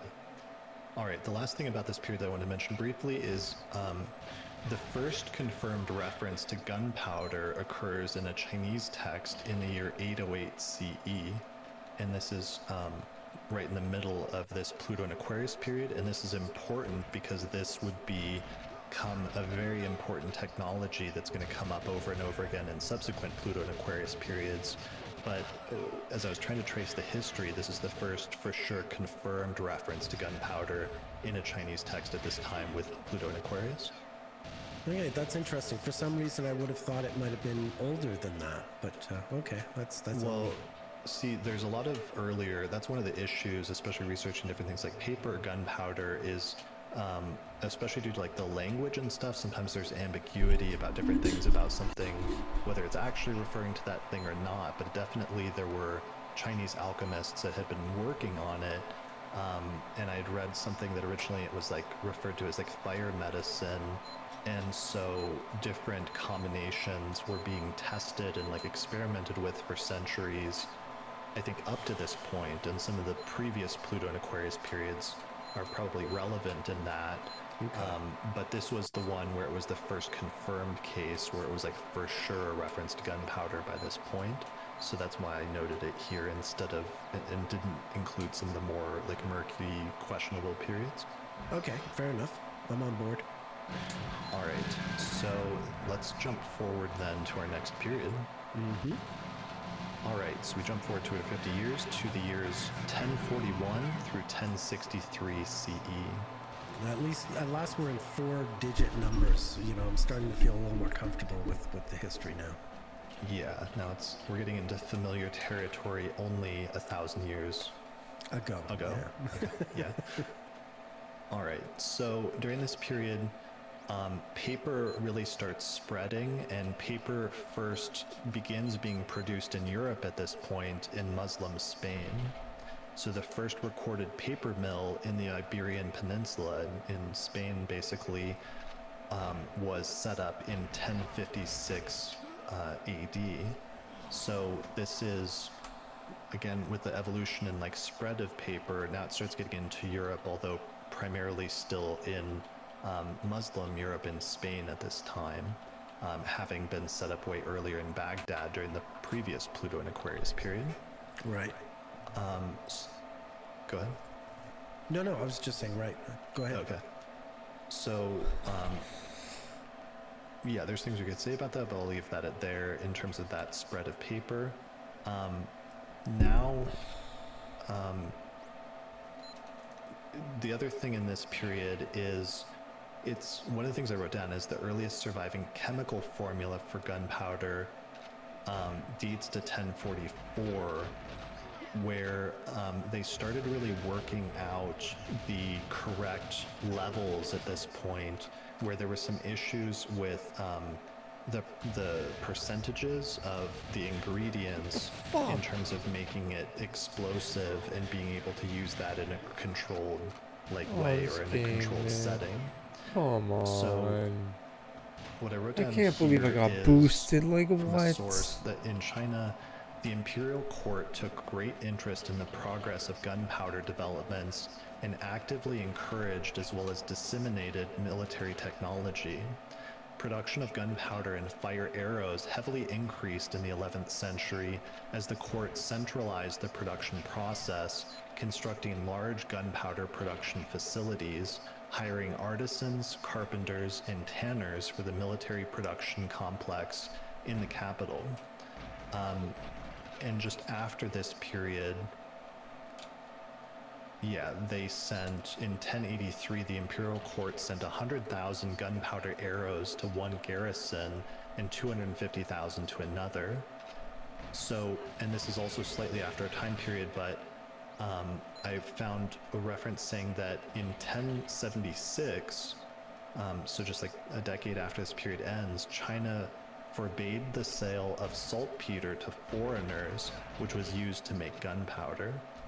So it's not. Can I just ask, did you have a typo when you said in 1083 the imperial court sent 100,000 gunpowder arrows? Did you mean 1063 or 1083? Because 1063 would be in our window, but 1083 isn't.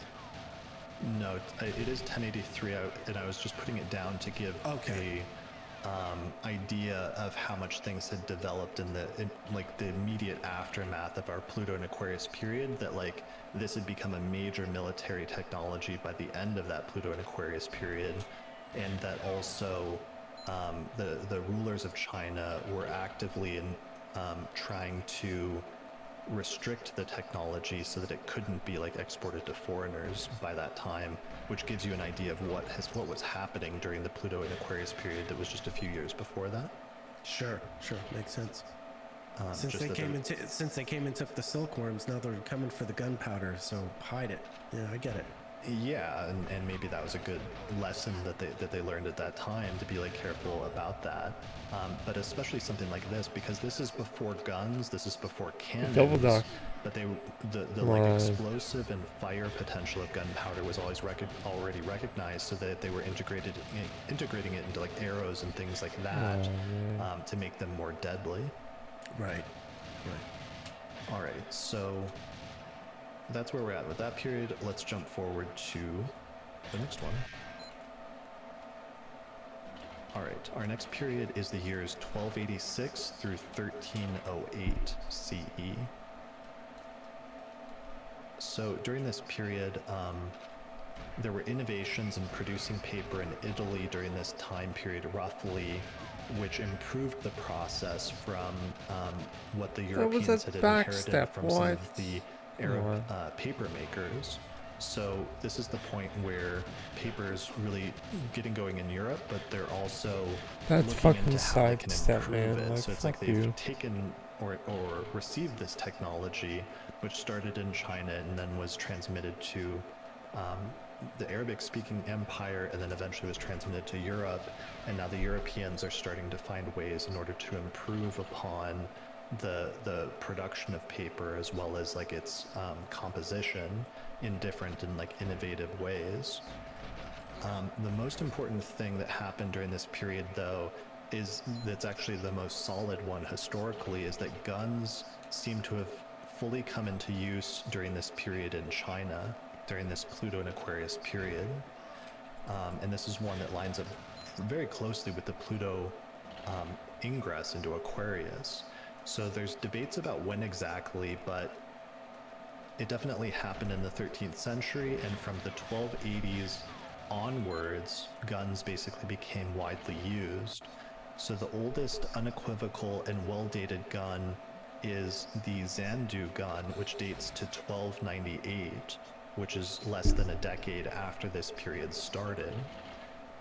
There's another hand cannon that's dated to a decade earlier to 1288, which is just 2 years after the Pluto and Aquarius period started.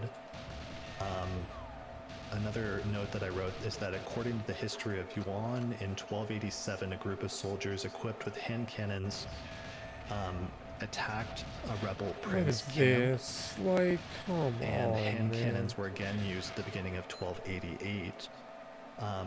So this is really crucial because basically we have the development of guns. We also have the development of cannons around this time probably as well, where they were for sure in use by the 1340s. So their development in Aquarius in the earlier period is possible, but for sure guns were in use by this time, and a cannon is essentially just a big gun. Right, and you know, this is probably in part inspired by the fact that this is the time of the Mongol hordes tearing around Asia and Europe and the Middle East, everywhere, wreaking havoc, and you know, people trying to conjure weapons that'll form a substantial defense against them.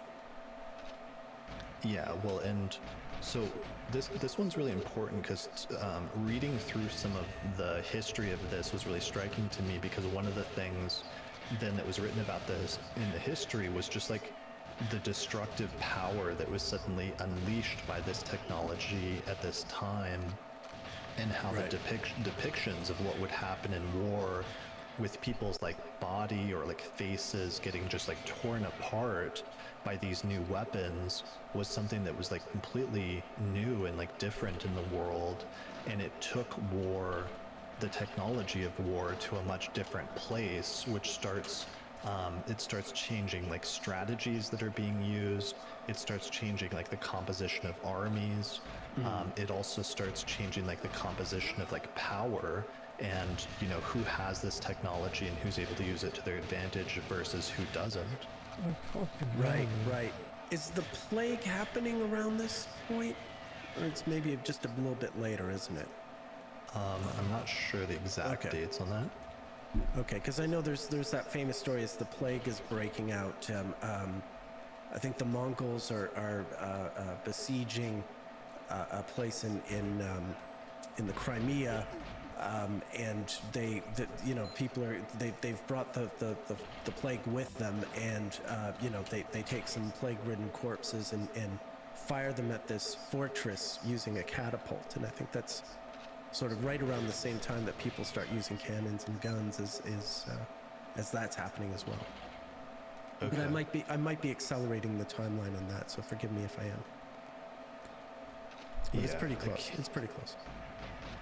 Yeah, I can't tell the dates on that. We'll have to look that up. But so with this one, guns super important, and around this time, just slightly before it, this Pluto and Aquarius period, gunpowder itself starts becoming fully known in Europe.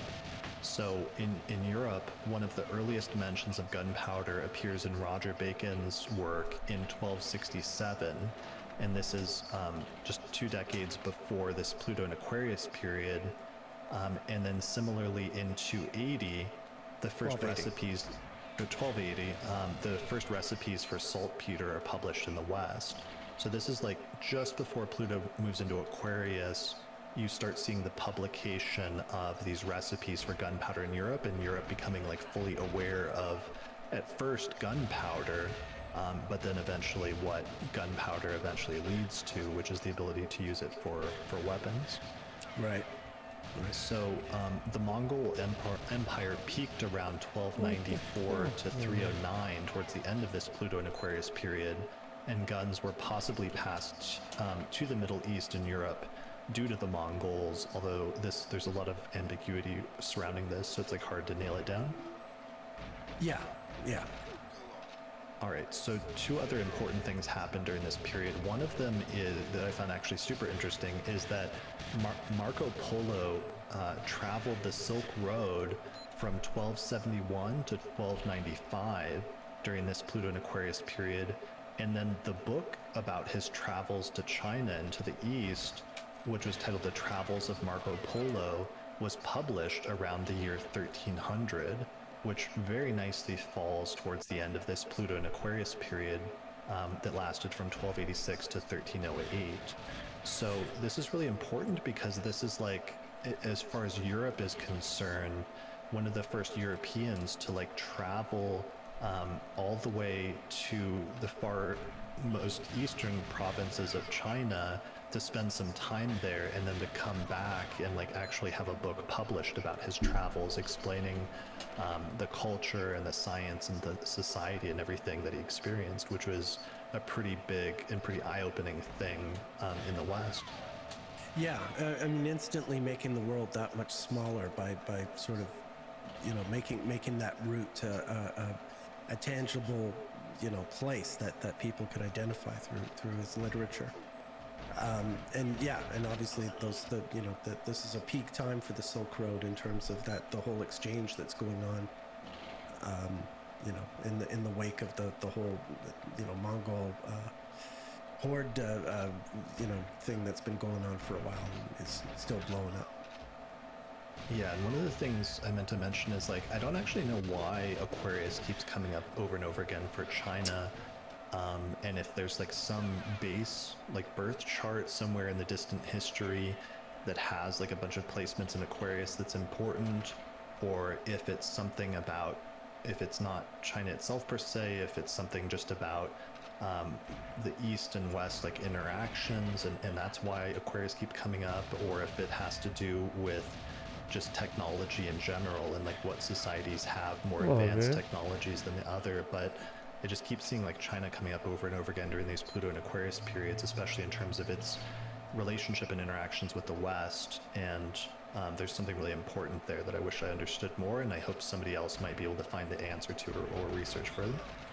Yeah, I mean, I've got some really good books on Chinese history, but I mean, it's dense and it just goes on centuries and centuries. So I'm working on that myself. But with China in mind, it just to jump to the present for a moment, it's worth mentioning that the Declaration of the People's Republic of China on the 1st of October 1949 at 3:15 p.m. in Beijing had a 3-degree Aquarius moon and something like a 5 or 6 degree Aquarius rising somewhere in that area.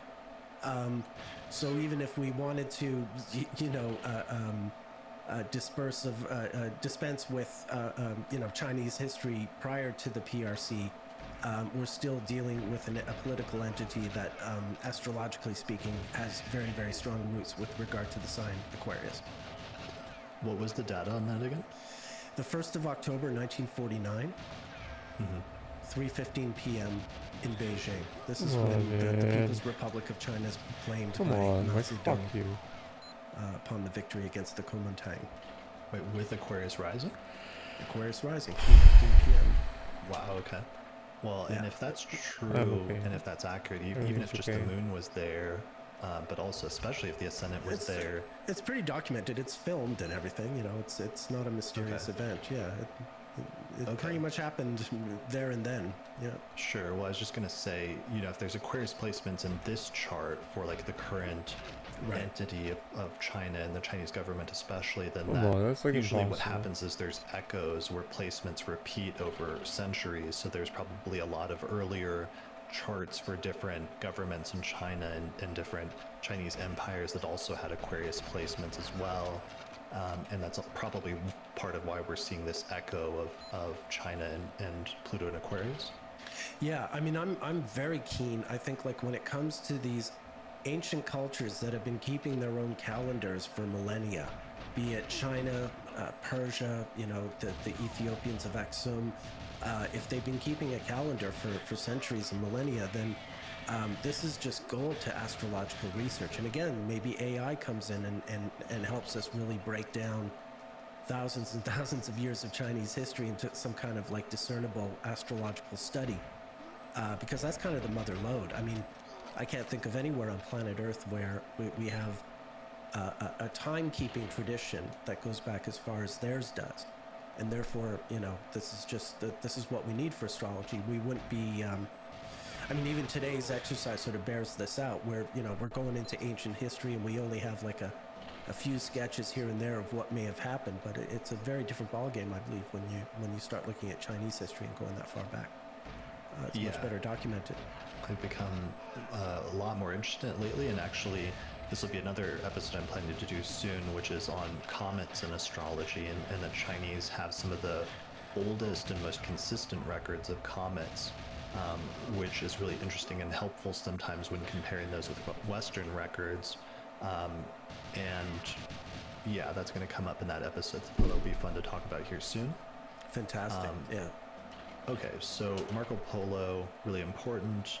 The last thing I wanted to mention about this Pluto and Aquarius period from 1286 to 1308 is that around this time, Roger Bacon's work started to establish the basis of the scientific method.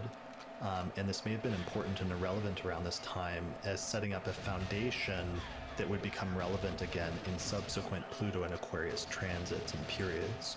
And the idea of like science and like what science is and eventually what the scientific method is itself. Yeah. All right. Very interesting. Let's jump forward then to the next period, which is 1532 through 1553 AD. A mere 500 years ago. A mere 500 years ago. We're actually surprisingly getting close to the end of this, because this is only 2 Pluto eras before our own, but this is also the point where the closer and closer you get to the present, documented history starts becoming documented much more, so it becomes much more easy from like this period forward to do historical studies and to narrow down especially date ranges and things like that. So as a result of this period and the next one, we'll have some of our most history points to talk about, but let's jump into it. So the first thing that I have on my list is the spread of the printing press, where the printing press wasn't invented during this period. It was invented and developed just before this period, but there was this huge like uptick in the amount of books being printed in Europe during this period, where by way of example, to give you an idea of what I'm talking about, in the year 1500, so right at the beginning of this century, just before this Pluto and Aquarius period, there were only 2 million books that were printed in Europe around 1500 CE. But then all of a sudden by 1550 CE, so by the middle of that century and by roughly the end of this Pluto and Aquarius period, it had jumped from 2 million books to 20 million books were printed in Europe. And then eventually by the end of that century, by 1600 CE, around 115 million books were printed in Europe. So basically what happened is during the course of this century, and which is centered on this like Pluto and Aquarius period between 1532 and 1553, there was just this huge upsurge in the printing of books as a result of the printing press and how much that made it easier to print and publish books compared to prior to this time, when if you wanted to get a copy of a book, all books were written as like handwritten manuscripts. So you literally had to like hire a scribe who would copy the book or the manuscript by hand, which was a hugely, time-intensive and labor-intensive process. Whereas all of a sudden, once they developed this new technology of the printing press, it allowed them to print up, hundreds of copies of the same book at a time, which just caused this explosion in the proliferation of information. So the primary keyword for this time is the spread of knowledge, and the increased availability of printed books and pamphlets facilitated the spread of knowledge and ideas, impacting everything from religious literature to scientific tracts and political pamphlets. Yeah, talk about democratizing technology. I mean, that's it, and really interesting the way it tracks with the history of paper that we've been following all this time. Exactly, and that's part of why, I traced that history of paper up to this point, because we can eventually see here, it's like we started to see that earlier with like Baghdad in the House of Wisdom and being in that intellectual renaissance with this like translation project and with them starting to build these huge libraries. But here all of a sudden we've got the next evolution of that, which is like the printing press, and all of a sudden paper is being used on this massive scale to just print like millions of copies of books. And that allowed different people suddenly to have, even in their personal libraries, just like huge collections of books, which is, you know, a major difference, a major turning point. Yeah. As attested by the disaster area behind me. Of books and the, yeah, yes. and the nicely curated nicely organized that I have behind me. All right, so other things in this period, a major one was Nicholas Copernicus and the work of him as an astronomer. So Copernicus, Freudian slip. Yeah, exactly. I gotta keep my terms straight. So Copernicus published On the Revolutions of the Heavenly Spheres in the year 1543, which was about a decade after this Pluto and Aquarius period started. And in this book, he argued that the sun is the center of the solar system rather than the Earth. So this was a major moment and turning point in the history of science, which triggered the Copernican revolution, and also was a pioneering contribution in terms of the scientific revolution in general. So it's often treated as this was the start of the scientific revolution, this is so fast. which would then go on for a couple of centuries after this. So initially, this was met, well, actually, first let's dwell on that point. Like this, you know, his discovery about the sun as the center of the solar system was like a shift, an epoch-changing like shift in like intellectual understanding of the cosmos and our place in it that can't really be underestimated.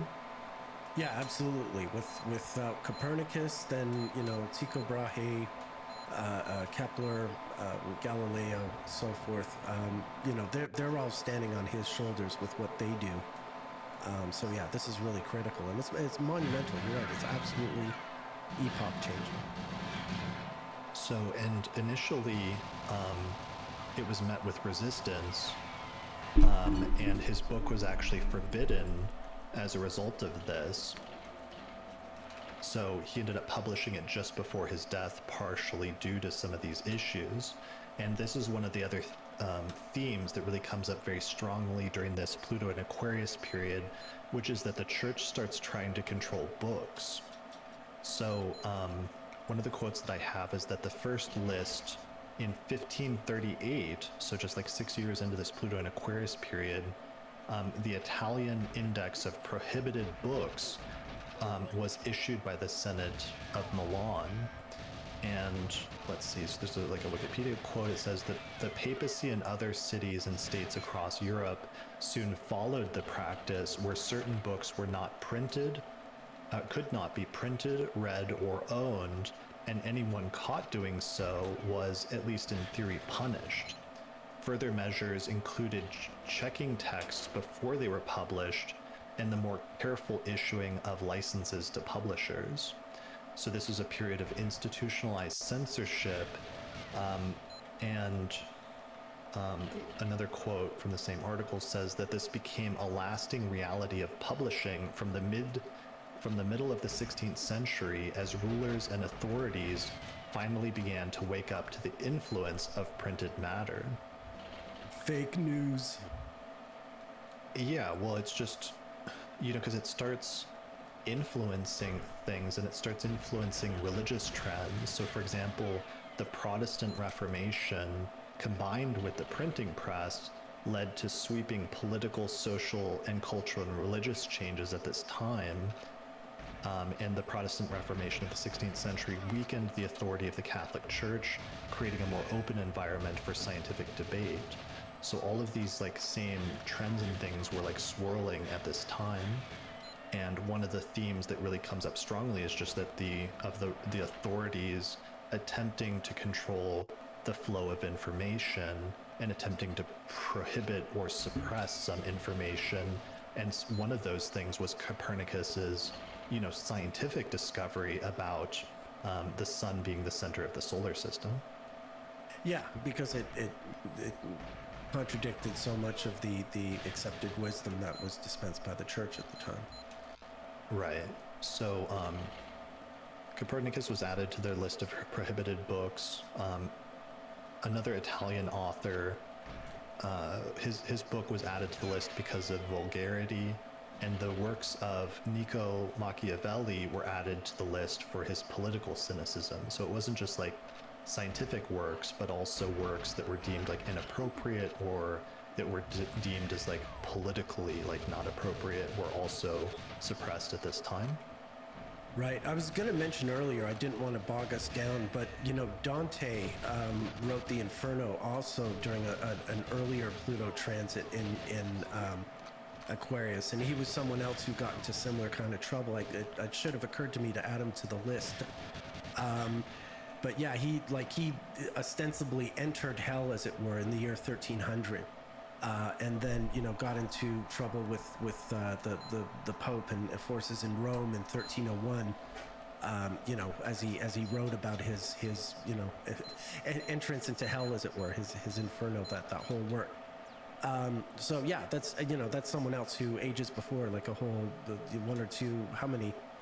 A whole Pluto return earlier had come under, you know, sort of similar censorship issues, and again for political reasons. So yeah, it would have been good to bring in Dante on that last one. Yeah, that's super interesting. Yeah, because Bonatti also, like Guido Bonatti, the astrologer who was active around that time, around 1300, published his massive work of medieval astrology that was super influential, and then Bonatti not too long later shows up in Dante's Inferno, where Dante places him in hell for trying to predict the future. Right, with his head buried in the ground and his behind, or what is it? No, the head turned around. His head's like turned that. around. Head's turned around. Right. Yeah. Good times. So going back to this period, so the church is trying to control books. There's other major works. A major work on human anatomy was published in the same year as Copernicus. And this was huge because he did dissections, which they were like for the first time in centuries, partially due to religious issues, you know, opening up the human body and finding out how it works. And this was challenging anatomical theories that had existed all the way since like the 2nd century, since the time of Galen, who was a medical practitioner that was hugely influential in the 2nd century, and has provided a more accurate depiction of the human body. So there was like major scientific advancements in like biology and things like that at the same time. That's really interesting. This is something else I should have maybe added to the list, but I know that a whole Pluto returned later in 1781. Either this very book, or a book like it, is approved by Japanese authorities for translation, even though they've shut out all Western contact and interaction for a few hundred years by that point. But they allow this book, or a book like it, a book on anatomy, to be translated into Japanese for medical students. For much the same reason, they're also unable to conduct autopsies or things of that nature. And this is seen as like one of those, like the earliest crack in the breakdown of Japan's seclusion from the outside world. So it's interesting that this book would be a whole Pluto cycle prior to Japan finding that same information. Yeah, that's really interesting.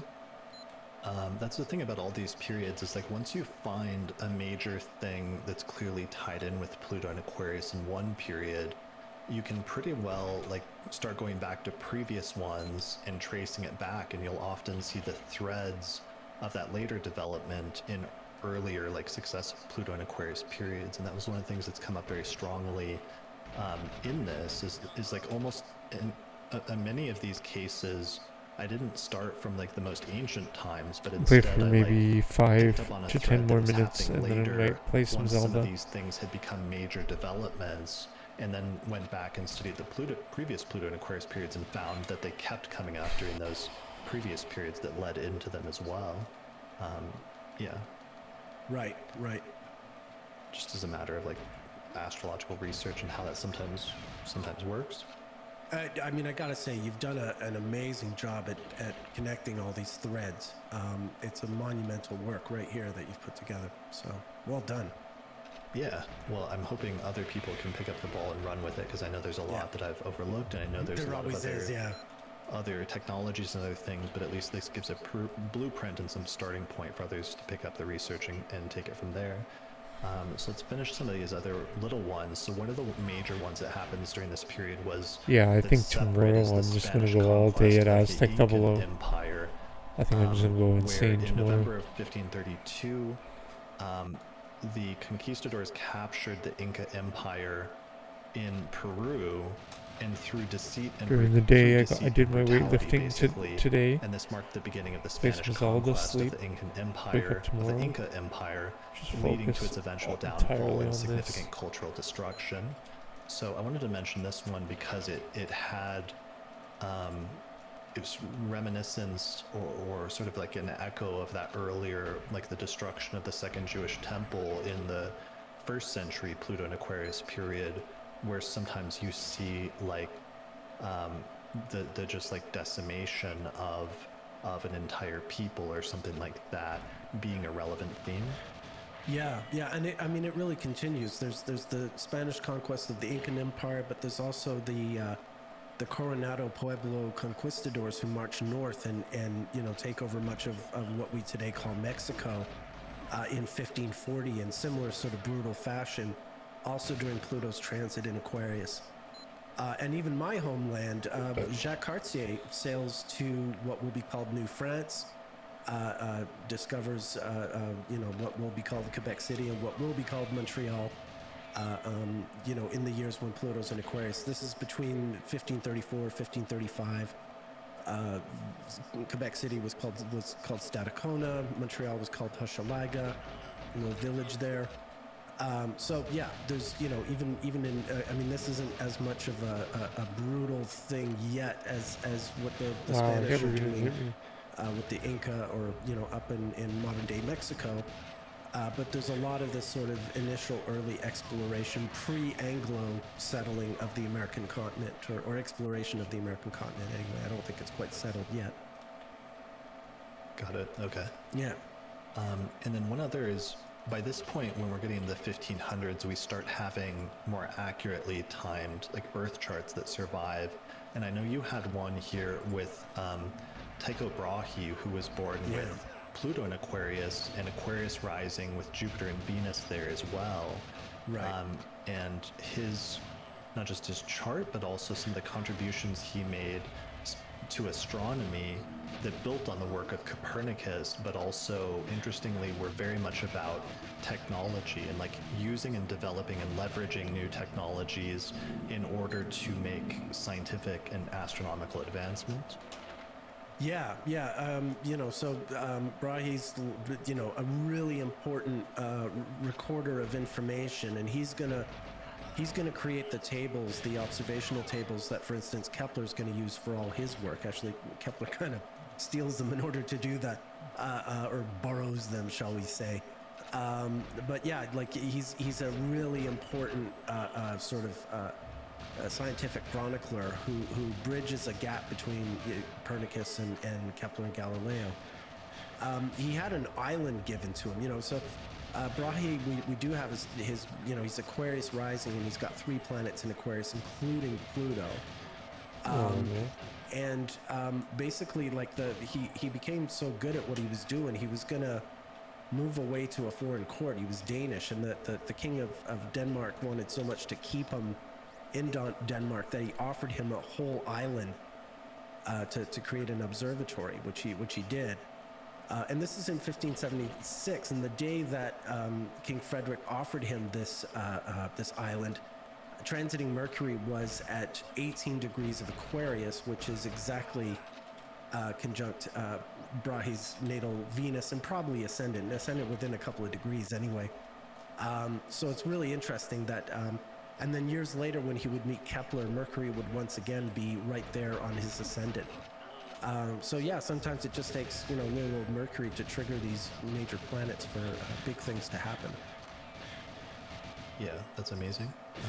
Yeah. So here's his chart for the video viewers, where you see his ascendant around 16 Aquarius, his Jupiter at 8 Aquarius, his Venus at 18 Aquarius, and his Pluto at 20 Aquarius. And yeah, the use of technology. So some of the quotes I have, like he's talked about all over different articles about the history of science and different history of astronomy. In the history of the scientific revolution article on Wikipedia, it has a quote that says, "The first modern science in which practitioners were prepared to revise or reject long-held beliefs in the light of new evidence was astronomy, and Tycho Brahe was the first modern astronomer." So one of the things it says is, quote unquote, "Besides Tycho's specific role in advancing astronomical knowledge, Tycho's single-minded pursuit of ever more accurate measurements was enormously influential in creating a modern scientific culture in which theory and evidence were understood to be inseparably linked." So this is really crucial, where there's this shift towards, like in earlier periods, sometimes like developing philosophical principles that then were used to dictate the scientific theories. And unfortunately, like one of the reflections I had that was really funny was, alright, 5 more minutes or less, like, and then I'm gonna sign I've off. seen some like Play cultural some Breath of the Wild. discussions of like people like Bill Maher and others who are like Western chauvinists who are like exalting like Greek philosophers and stuff like Plato and Aristotle and how advanced philosophy is in the West. One of the things I thought was really interesting about that, when I was reflecting on this and what happened during the early scientific revolution with some of these astronomers like Copernicus and Tycho and Kepler, is one of the things that they why the early astronomical revolution was important is that earlier philosophers like Aristotle, for example, would set up these conceptualizations, or like let's start with Plato. Plato said that the planets have to be perfectly circular orbits, and he said that partially due to like this philosophical premise about like perfect circles and things like that, and idealized things in the heavens that have to be perfect. But in setting down that principle that was motivated by philosophical reasons, that actually ended up holding back science and astronomy in some ways for many centuries after that point. And it's not until you get to these other authors during this period that you have people like Kepler, for example, who Kepler's big insight was that the planets are not on perfectly circular orbits, but instead the orbits of the planets are ellipses, like ovals. And that was a huge breakthrough, because all of a sudden it meant you could calculate the movements of the planets more accurately, because you weren't being distracted by this false philosophical principle that you're letting everything else dictate. And so there's that, or in other instances, like Aristotle had this philosophical principle that there's no change in the heavens, because it's only down here on Earth where there can be physical change, and up in the planetary spheres there cannot be like change. And so as a result of that, when it came to the concept of comets, there's an issue there, because obviously comets are like these astronomical things that are moving in our solar system that are other bodies that are changing. But so partially due to his philosophical issue with that, he said that comets are just exhalations of the air that are coming from the Earth and like burning up in the atmosphere. So it's just like an atmospheric phenomenon, which is obviously false. But many people then followed Aristotle for centuries and centuries, and it wasn't until like you get to this period that all of a sudden you have people like Tycho Brahe and Kepler and others that observe like supernovas and things like that shows that there's change happening out there. And then eventually some people discover that comets, for example, are sometimes periodic, like Halley's comet that comes around every 70 something years. So I just I had this like reflection about that sometimes in the West ironically, some of the things that is most highly vaunted about like philosophical principles and philosophers actually held back scientific progress for centuries, even though it also contributed in other ways. Yeah, it's a real sort of mishmash in that way, that it's, you know, sort of partly the foot is on the gas and the other foot's on the brakes, kind of. Yeah, and you know, Kepler discovered, you know, Kepler first realizes that the ellipse cycle of planets in studying Mars. So again, like, you know, the astrology work I do today, which really comes down to studying that same cycle.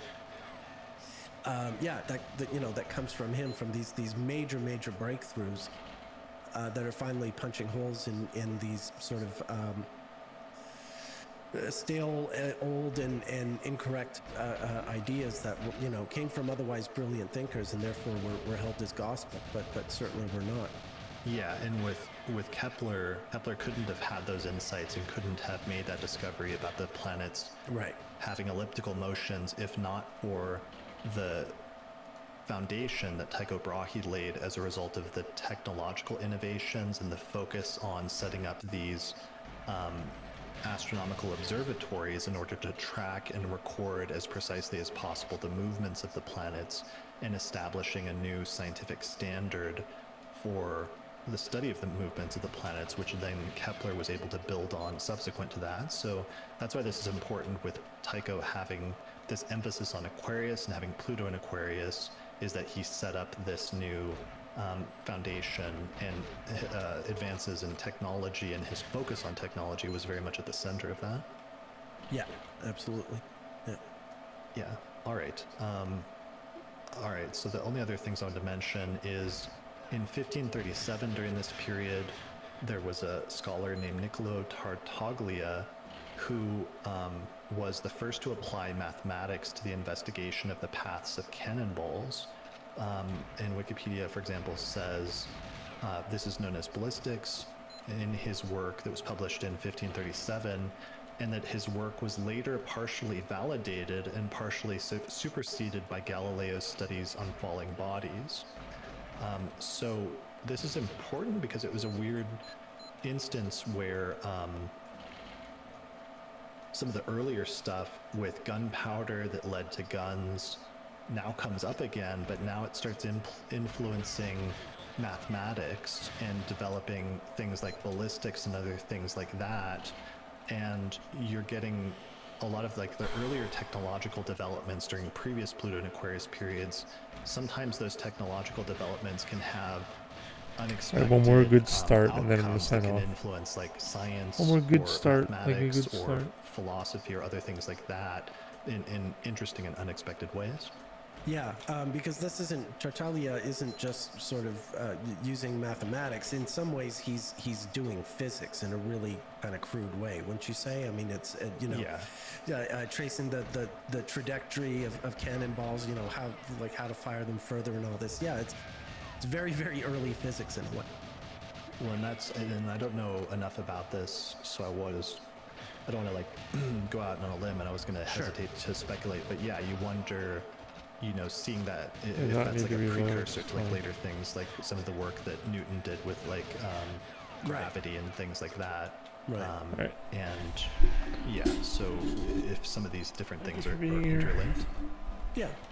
I mean, I'm not, you know, I'm not a scholar in the study about his history of physics, but it just strikes me, you know, reading what he was doing in studying the paths of cannonballs, that in some fashion it appears to me he's doing physics, and I happen to stand corrected if I'm interpreting that wrong, but I don't think so. Yeah. All right. Let's see. The only other two things were just that there were two major works on pyrotechnics that were published in this period. One, a German work, and another, an Italian work, which just ties back into the earlier gunpowder thing, but I don't know if it's a major development, otherwise it's important here.